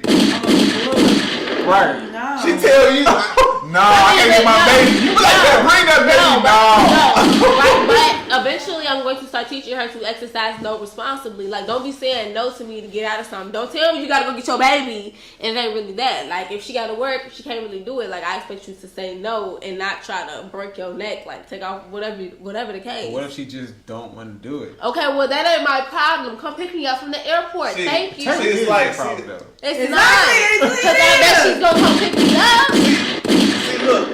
up. look, Sel. What it is it's like to certain people you try not to be that person because you know you're gonna need that same respect in return. You know what I'm saying? Like there's certain people that's like, I want to say no, so I know I can say no. I know I can say, man, I can't do it. You know what I'm saying? You know you can exercise that, but you don't want to do it because you know that you might be there. You might need to use it against them too. Like, bro, I need you. Like, if I know, like me and Sel had did shit where I just did it. And some of my closest people that I just got up out the bed, I'm like, all right, fuck it, let's do this shit. Even though I didn't want Let's do to. this shit. Because I know that if I call them, they going to do the same shit. They going to be like, all right, bro. That's real shit. That's real shit. That's low key how he is. Like That's how he come is, through, bro. Like, he come through like, man, hey Sil. If I got to do it, I just do it. I got to do it. Last time you forgot your key, you need me to pull up. I came through because I know Right. for a fact. Why I'm as like, hell? hey, here, can you take me to fucking Highland, Indiana? Whatever. Real quick? This nigga do that shit. No I problem. stop, bro. No I stop. problem. I try to get it done. Yeah, no problem. Yes. I feel you. Because if I be like, hell no, I can't do it. You be funny as hell. Like, all right, bro, you sure? I'm like, for real, I swear. I was like, oh, for real, bro? Bet. I said, no, I'm like, all right, bet. I got you. I be cool. Don't worry about it, bro. You got no time? You got, I think we were 2 weeks ahead. No? I bet. I bet. It's personal now. Okay. I can't wait till you need me, nigga. I'm gonna tell your ass no. What the fuck you talking about? Hell no. But like, you know what? Like, so we call you back, bro. I got you. And Right. call you back. Like, motherfucker, I'm there to ask me this shit. I forgot. You know what I'm saying? Oh, damn, bro. I forgot you even called me, nigga. Shit. Niggas. Hey, and everybody laughing because they know what I'm talking about. They pull that shit like, I'm just motherfucker. That's say shit no. true. That If shit you say true. no, I bet. Man. Bet. And true. usually like that with family. Usually like that with family because family wouldn't get tested. Like, alright, your mama asked for something, your daddy asked for something, your brother asked for something. And you be like, alright, I'm gonna give it to him because I know if I need it, he 9 out of 10, he gonna come through. Right. He gonna come through. You want to keep that positive, that likelihood. Yep.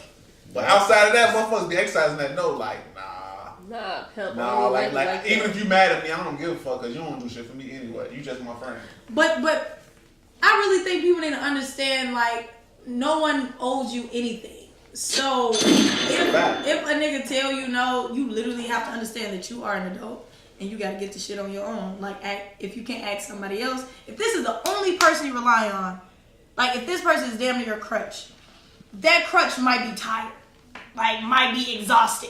Like, you ask me one more motherfucking thing, like it's gonna, you know what I'm saying? Because I know. I feel you. Like, I I understand that shit. So, like, when people tell me no, either I ask somebody else or I just gotta get it on my own. Look, I feel you. I feel like no one knows anybody anything depending on what it is. Because I'm going to tell you something. What? You can't say that, though. Like, there's depending on how. What? Okay, I'm going to answer that. Depending on the circumstance. For example, if me and Sil have a business together, and I'm like, bro, this is important. We have to do this, nigga. Like, it's certain shit that you just have to do. And if certain people don't do it, it affects everything. It If affects. it's behind a contract.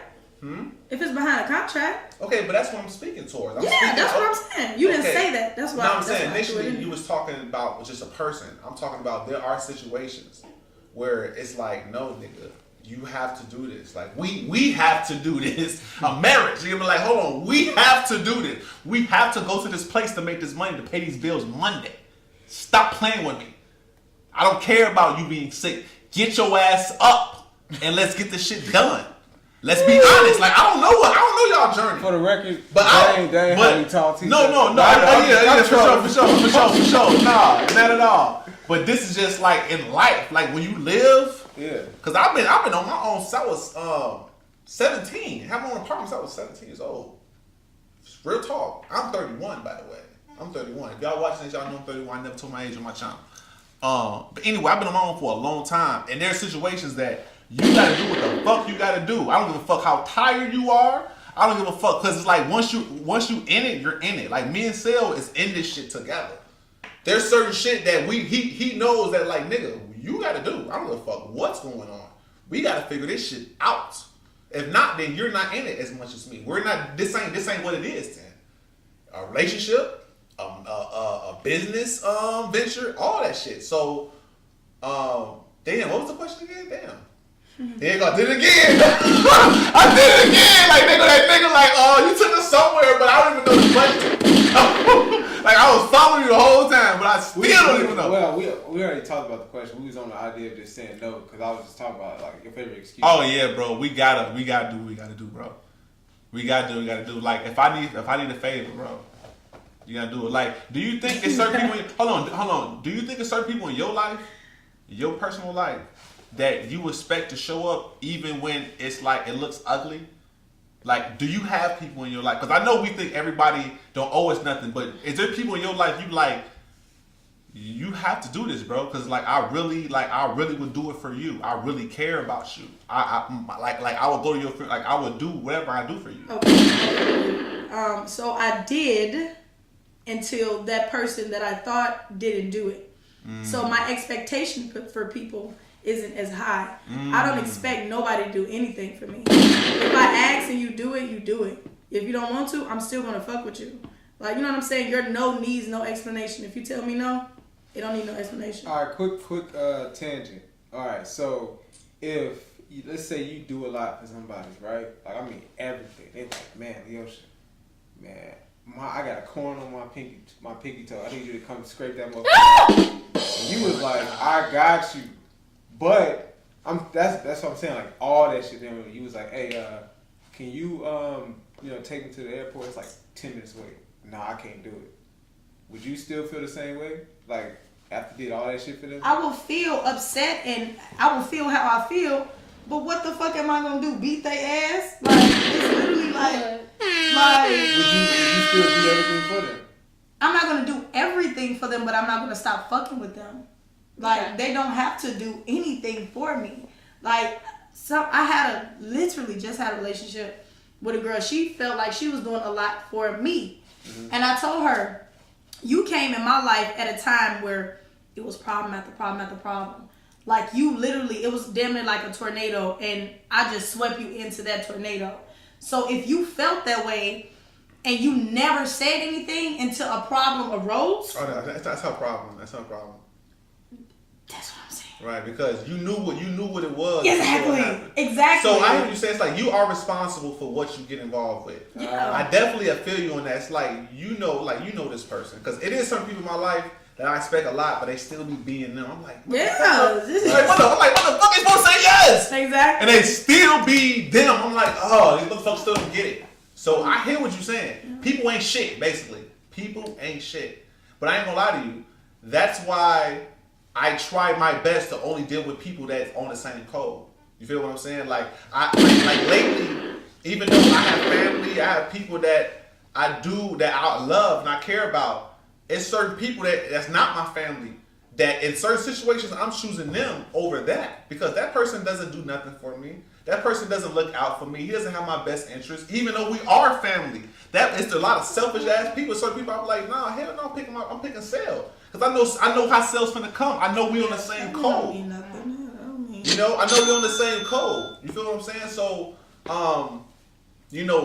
like I think it's very important to vibrate with people that that allow you to vibrate at your highest and allows you, because imagine if you was around like-minded people that actually do understand what's required to be in a relationship with you or being your friend. Imagine picking your friends that treat you how you want your friends to be treated, instead of you just being friends off of this time and you all being friends because we work together or whatever. It's like you friends because y'all really ride about the same shit. You feel what I'm saying? I think that's very important, and that's why I try to keep around me. I had to learn that shit kind of late, because that's important, and knowing that you have to understand people at their lowest too, because people have hard times. You're not the only. Their own journey. People go through their own journey for sure. Hard times, so you have to understand people at their lowest. It's wise to understand. You don't have to though. When they're vibrating, if you're fucking with these people, yes, you have. First of all, the world needs understanding. Like, I agree. You have to understand. So you won't be upset. You have to understand that this person is at their lowest right now. You may be up here and you're trying to bring them up, but you have to understand, okay, how can I love this person and still not be like, okay, yeah, well, I'm on my high horse right now and you're down there, you're sad and you're low. How can I love this person or like come into like a medium with this person? Understand, like, I've had so many relationships and I love those relationships where they was up or I was down and I was up or they were down, and we still understood each other and like told each other, like, we may not be close or fucking with each other, but I still love you. When we come around one another, I understand you. So it's not tension, it's not friction, it's not no shit like that. The key to love is definitely understanding. Yeah, I definitely agree with that. A little patience, because life is moving. So certain people's lives be moving faster than others, and a lot of people be having this perception of their own life, and they don't give certain shit value because they're stuck in their own head or their own perception. So the key to love is understanding.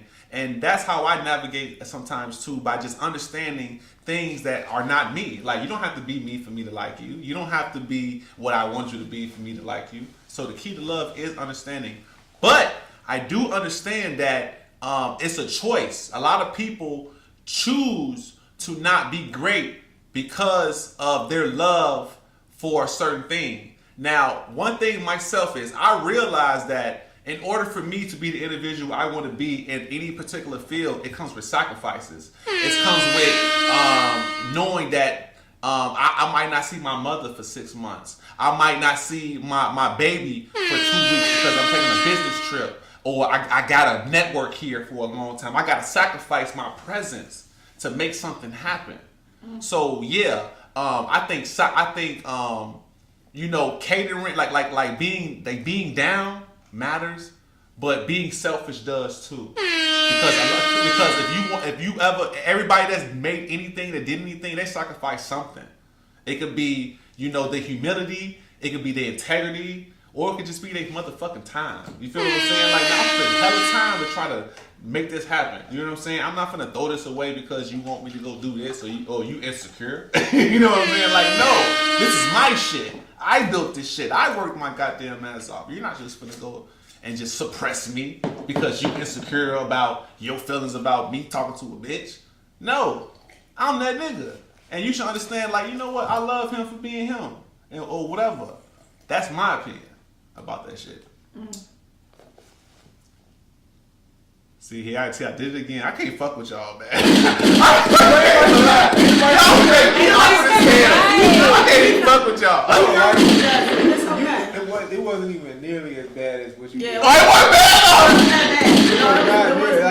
Oh my god. That was probably like 5 minutes less cool. Like 45 minutes. I like that one actually. I actually remember what you said this time. We can respond now. Right, like, you know what? I actually know what we're talking about now. God damn. Yeah, man. So I'm gonna do my last question, man, because we're in this. Damn, hold on. What? Yeah, we cooking until the next day, bro. We're cooking, bro. Yeah, this is decent, man. I can't wait till next week, bro. We have these new faces and new stuff. Oh, that's just gonna be lit. All right. So my last question of the day is, does feminine masculinity? I'm gonna ask everyone this. Does feminine masculinity exist?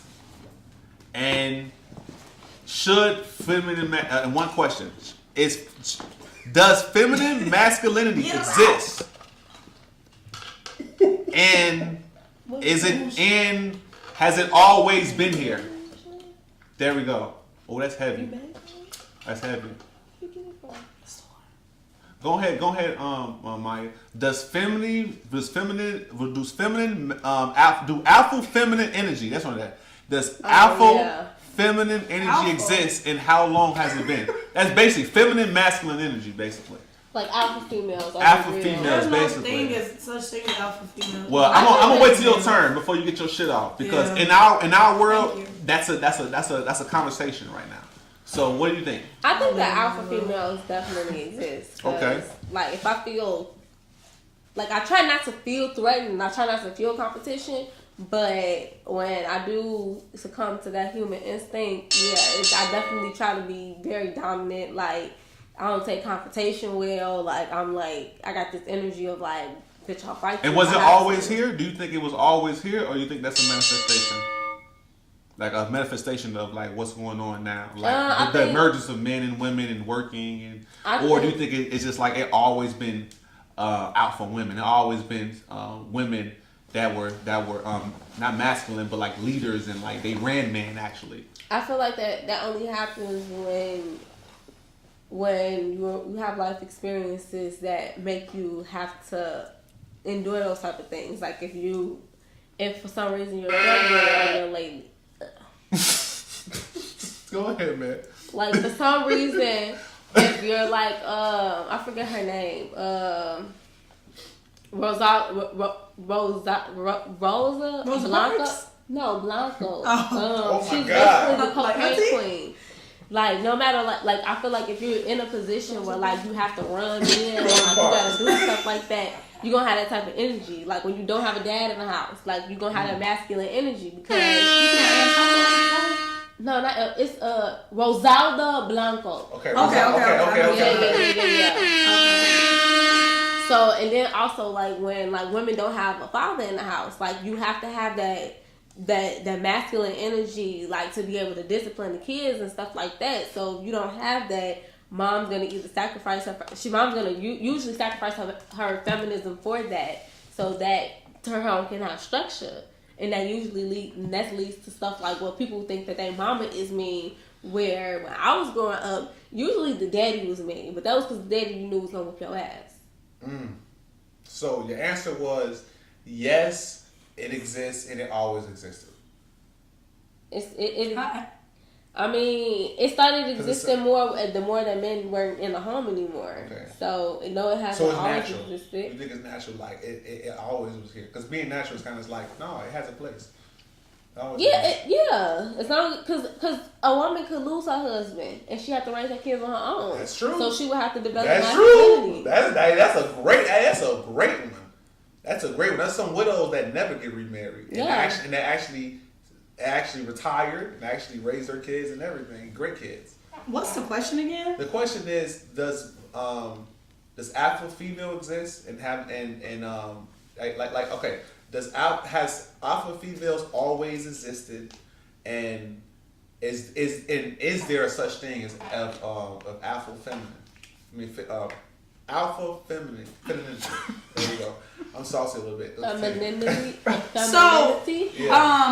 Alpha females. Jesus. Alpha female. I'm gonna talk about.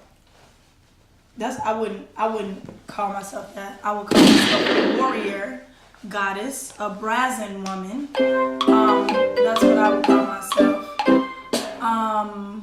But we all were born with masculine and feminine energy. Right. It's 50-50, right? But how you are raised determines which one you lead with.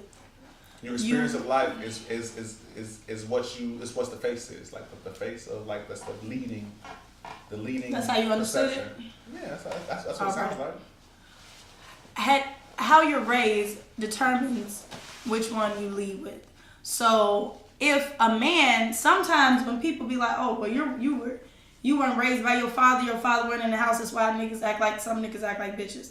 No, it's not always that. some men are raised in the house with their fathers, and their fathers teach them not to cry and not to do certain things like feel because they're a man or because they're a growing boy. So they lead more with feminine energy because their soul is so bottled up and closed off. When they get older, they're loud. I got bitches, I got money, and this, that, and the third. So they're leading more. That's actually a masculine energy. No, that's not. Being loud. No, using emotions. You're leading with emotions. Not controlling your emotions is feminine. Women, it's not. Yeah, it's not not controlling exactly your emotions. Exactly, because it's like a man has higher tolerance. A man can sit up here and let a chick talk crazy. Let me finish. Get about it. A man leads with logic. Women leads with emotion because that's what we were born with, right? And some men don't lead with logic, and some women do lead with logic. Like emotion is being disguised as masculine. Like when somebody's out there, I'll kill you. When you can trigger somebody like that, when you just can trigger a nigga to just get out his body, that has been disguised as like that's masculine, like a nigga who just talk all the shit, that's doing all this, that's being so triggered. A masculine man thinks before he acts. A masculine man understands the value of looking weak or looking like it hurts me. It's like I can sit up here in the room with y'all and y'all can say some shit that actually rub me the wrong way, but y'all never know that it actually did. See, that's masculine. A feminine is soon you do something, you say something that irks my mind. I'm speaking. I'm like, why would you say that? That's wrong. That's bold. I'm just, I'm acting off emotion, basically. Like she said, like real masculine man, it's like chess. It's like you think I'm your friend, but I ain't your fucking friend. I might want to get your money. I might want to use you, or I might want to use you, or I might just want to just see who the fuck you really are, and you wouldn't even know. That's a masculine trait. So to finish my question, my answer, yes, I do believe, I guess it's an alpha female. I guess I don't see myself as an alpha female. I see myself as a brazen woman, a warrior goddess for sure. Like, for sure. For the fuck sure. I'm going to protect mine all day, all night. Okay. I'm going to ask Sale before I close out. What was the question again? Okay. The question is, sir, is... We keep asking that. I keep saying the same fucking question. No, it's different questions. Like every time we ask, but go ahead. Okay. Sale, does feminine, as alpha feminine or alpha females exist? And have they always existed? That's it right there. Do they exist? So somebody give me a definition of an alpha female. That's all subjective, but just a woman that's who leads more with her masculine energy. Mm-hmm. Correct. That looks masculine based on her actions. There we go. In the public's view, like a dominant woman. I Yeah. would say. Let's say a dominant Okay. woman. So that okay, cool. That's competing with men. So you saying have they? Just a dominant woman. We don't compete They'll with men. compete with anybody. Yeah. I mean, there's certain industries that are the most important industries that the world doesn't care if you women or men, but just so happens men to be there. So pretty it's much, like, But that don't mean we compete with them though. So there was before tech. Okay, let him ask this question So before pretty you. much you're asking me, have they always existed, and do they exist today? Hell yeah. That's Exactly what I said. All right, cool. Jesus. So to reiterate, just to be clear, but I'm trying to see. Do you think the alpha female exists? Well, today I definitely do. I definitely see like women, like it's like you see it on social media. Like I'm sure y'all saw this video of this one dude getting bullied by his girl. I don't know if that shit was fake or real, but she literally was like slapping this nigga around. Like I'm dead ass, and I'm like, like it's hard to really tell, but the dude looked like he was crying. I'm like this, and I'm like, how are you letting this happen?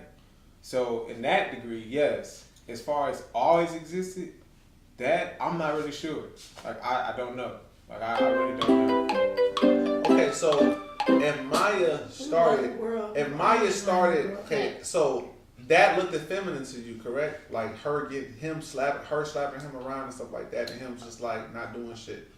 Now, what if Maya? Well, you can't really label it as being like feminine on his part. Because I'm saying, like, you said that was alpha. Because we talking about alpha female. Right, You but gave that For example. her, not for her. him. Okay. I'm not saying he's feminine. I can't label feminine is not Because he stand up did for- ask Okay, us but what was alpha okay, but she female. still was okay. She still was acting emotional. She still was acting off her emotions. I'm gonna tell you what's a masculine female. Or a was lot she of- defending herself? A lot of masculine females. And was a she lot of- defending herself and leading with her masculine energy? Like he just told us he was being slapped. We don't know exactly what happened, right? Okay, now, masculinity is tolerance. Number one, patience and tolerance. And when I say tolerance, I mean being able to withstand things, and this can go from being physical, from being mental, to be able to handle what's being dished, be able to take a punch, be able to stand in front of the way and you hit me, and I take a couple hits and you didn't even know I was hit, based off me just being there. That's what being masculine is about. I think if that man would have whooped that woman's ass, he would have looked very feminine. Not saying that you were saying that you was everything you were saying that was about the man, it was more about the woman. I seen a masculine woman to me is a woman who don't have to do that but still get to you. Like there's some women that I have dated and I have been around that play nigga games without being physical.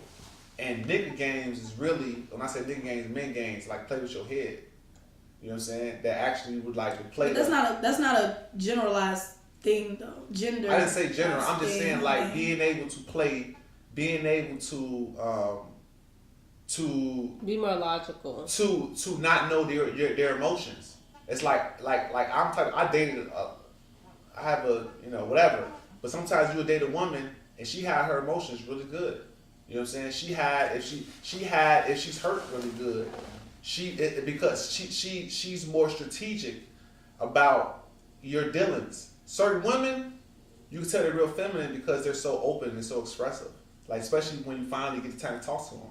They start really, trying to like tell you who they is and what I like and stuff like that. Like they're being very expressive.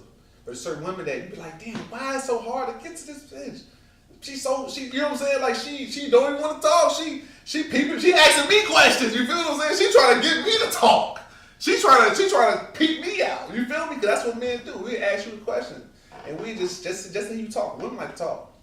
So a lot of times when I used to date women or whatever, and it just be early, I just be like, I ask them a lot of shit because they love to talk and they just talk about what they do. I'm like, what you do today? Tell me what to do. Oh, how that shit go? Oh, okay. What you work at again? But that whole moment, they would enjoy that moment because they felt like I cared about them. But that just shows you how much they care about talking. Not saying nothing's wrong with that, but they just cared about attention, being able to express. Men don't give a fuck. Men don't give a fuck if they don't say nothing. Some niggas say nigga good. You didn't say anything. I'm glad. I'm like watch what the fuck you say. Some niggas watch the nigga who don't say nothing. Like what the fuck dude ain't saying nothing? Is he a killer? Like what he thinking about? You feel me? Men get territorial when they see a nigga not talking. Like I'll be in the room with some gangsters and shit. I'm like who the fuck is? Niggas be like who is dude? Why he ain't shaking nobody hand? That's why? Like because men like. Seriously, that sometimes be the killest nigga, the most dominant nigga, the nigga that you don't know nothing about. He didn't say anything. He didn't say who we know or nothing. He just quiet. And certain women gravitate to that nigga who just different. You be like, man, this nigga, who is dude? Like, why he don't even give me no play? Some niggas look at that like a threat. Like even though that's how masculine it is.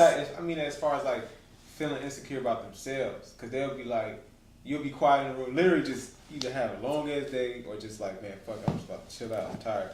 Niggas like, man, this nigga think he better than all these niggas. Yes. Because he ain't saying shit. Because he ain't saying nothing, bro. You know what I mean? Like all these niggas. Seriously. So it's like, I think society is looking at the actions of women and thinking it's feminine because they're actually being just as free as men. It's like we look at women paying their own rent as them being masculine, and in reality, they're just being free. You feel what I'm saying? They're just literally being a free person. Like, no, like I should be able to run my own house. I should be able to have a choice of raising my kid when I want to. Because men have a choice of leaving when they fucking want to. You know what I'm saying? So I think the world has perceived women acting like that as masculine, and in reality, it's just free will. But true masculinity is someone who really strategically thinks about what they do and like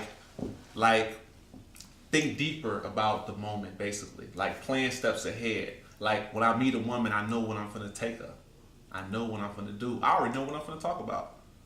I call a girl and I already know what I'm finna say. I already know what topics I'm gonna talk about. So now I'm on the phone with her for an hour. Now she's like, damn, like this nigga talks to me more than everybody else, because they're not thinking. They're so in the moment emotional that they're like they don't even know how to lead. See, a leader plans. A leader comes up, shows up, talking, and all of a sudden, like, I take you somewhere. I'm taking you somewhere mentally. So I came across women that have been raised by their fathers. Some women don't have their daddies. But I met women that had been met, like my daughter's raised by her father, which is me, since birth. And certain women have been raised by their fathers, and they are way different from women who have not been raised by their father. They're way more conservative. They're less emotional when men do things. They're less emotional when things don't go their way. Because daddy sometimes had that perception of just like, that's just what it is. Because she always watched her dad, life not being fair. She always watched her dad just like, all right, fuck it is what it is, because it's dad. See, when something happens to mom, it's like, oh, it's mom, we need help. You think what I'm saying? When it's mom, when it's woman, it's like, we need help. Something is happening. Like, what? Like, call somebody. When it's daddy, it's like, nigga, you better figure that shit out. So it's like, it's so different. Like being a man, I love being a man. And I love having the problems that being a man has. I love it. I don't run from it. I just understand that great men sometimes have greater problems. You know, I can't look at a nigga and I look at a nigga that problem that's great to him, and I'll be like, bro, once you get to this level, these problems gonna be way bigger than that problem, bro. Just embrace that shit, take that shit, and just know that it's a part of being the greatest man. You feel me? I did it again. Here we go, guys. I did it again. Here we go. You said you got a question or something? You right. Jesus. People, hey, Buffalo make phone calls like, Uber outside? Man. Like, shit. I don't even know what I was gonna say. Yeah. Dang. Yeah. So like I said, man, thank you guys for actually chilling out with us today. Yes. Why are you asking me that? Yeah, thank you guys for coming out, chilling us for today. I know Sales out here. He's having a great time. Everybody see Sales. Sales having a great time. This guy right here, man. This guy right here, he's doing wonders out here. He has the biggest smile on his face. Look at this guy. He's enjoying himself. Make sure y'all follow Sales. It was a good night, man. It was a really good night. Absolutely. Great night. It was great. We started at what, 9 o'clock? We started at... Was it 9? 9 a.m.? It was 9. Was it 9? We was... Wow. Oh, wow. Wow. I couldn't imagine with four more girls. That's why them other podcasts that's similar to what we're doing be going on for 3 hours, because there's so much to talk about. Exactly. Everybody has their own opinion. And it's good too to just hear what people have to say and respect what they have to say.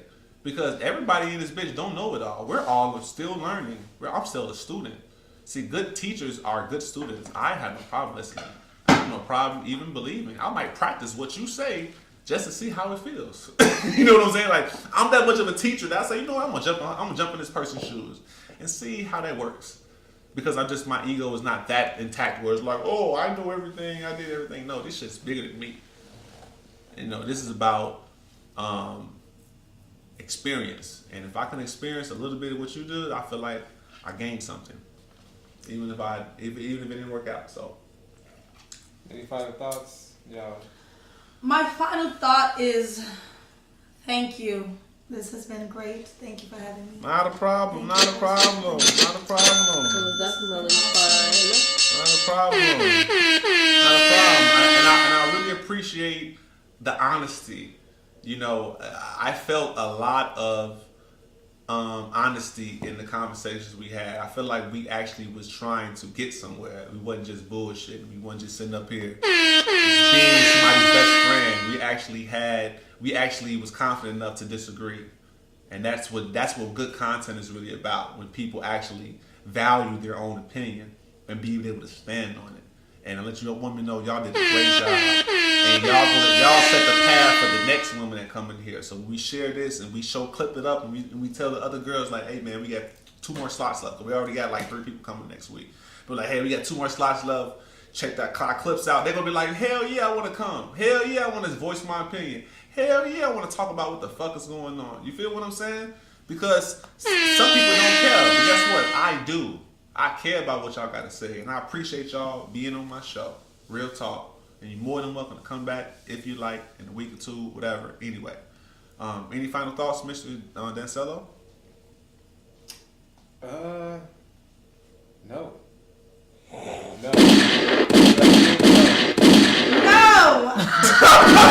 Right. Yes. I think it was. He set It boundaries. felt.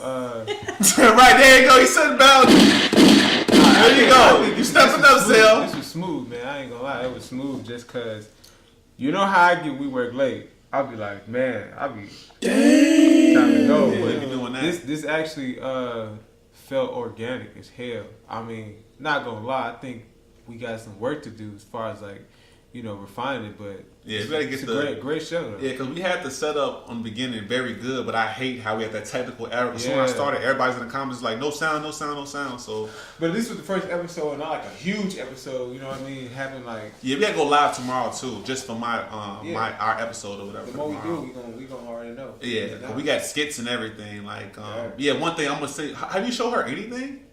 No. Oh man, like we have skits, we have music videos, songs, we have a lot of shit, man. I ain't gonna lie. Like it's basically like Key and Peele, Dave Chappelle. My show is basically like Dave Chappelle. Like I have an actual late night show. But anyway, this is just a new addition because you know I feel like there's a market in Chicago to bring men and women together and talk about crypto, financing, stocks, relationships, Chicago. And I think it'd be healthy for the city because we can definitely solve a lot of problems, you know what I'm saying, and live better lives and create better bonds. You know what I'm saying? Creating better bonds. So, on that note, crypto is my retirement. You guys have a good night. Y'all have a good night. Thank you.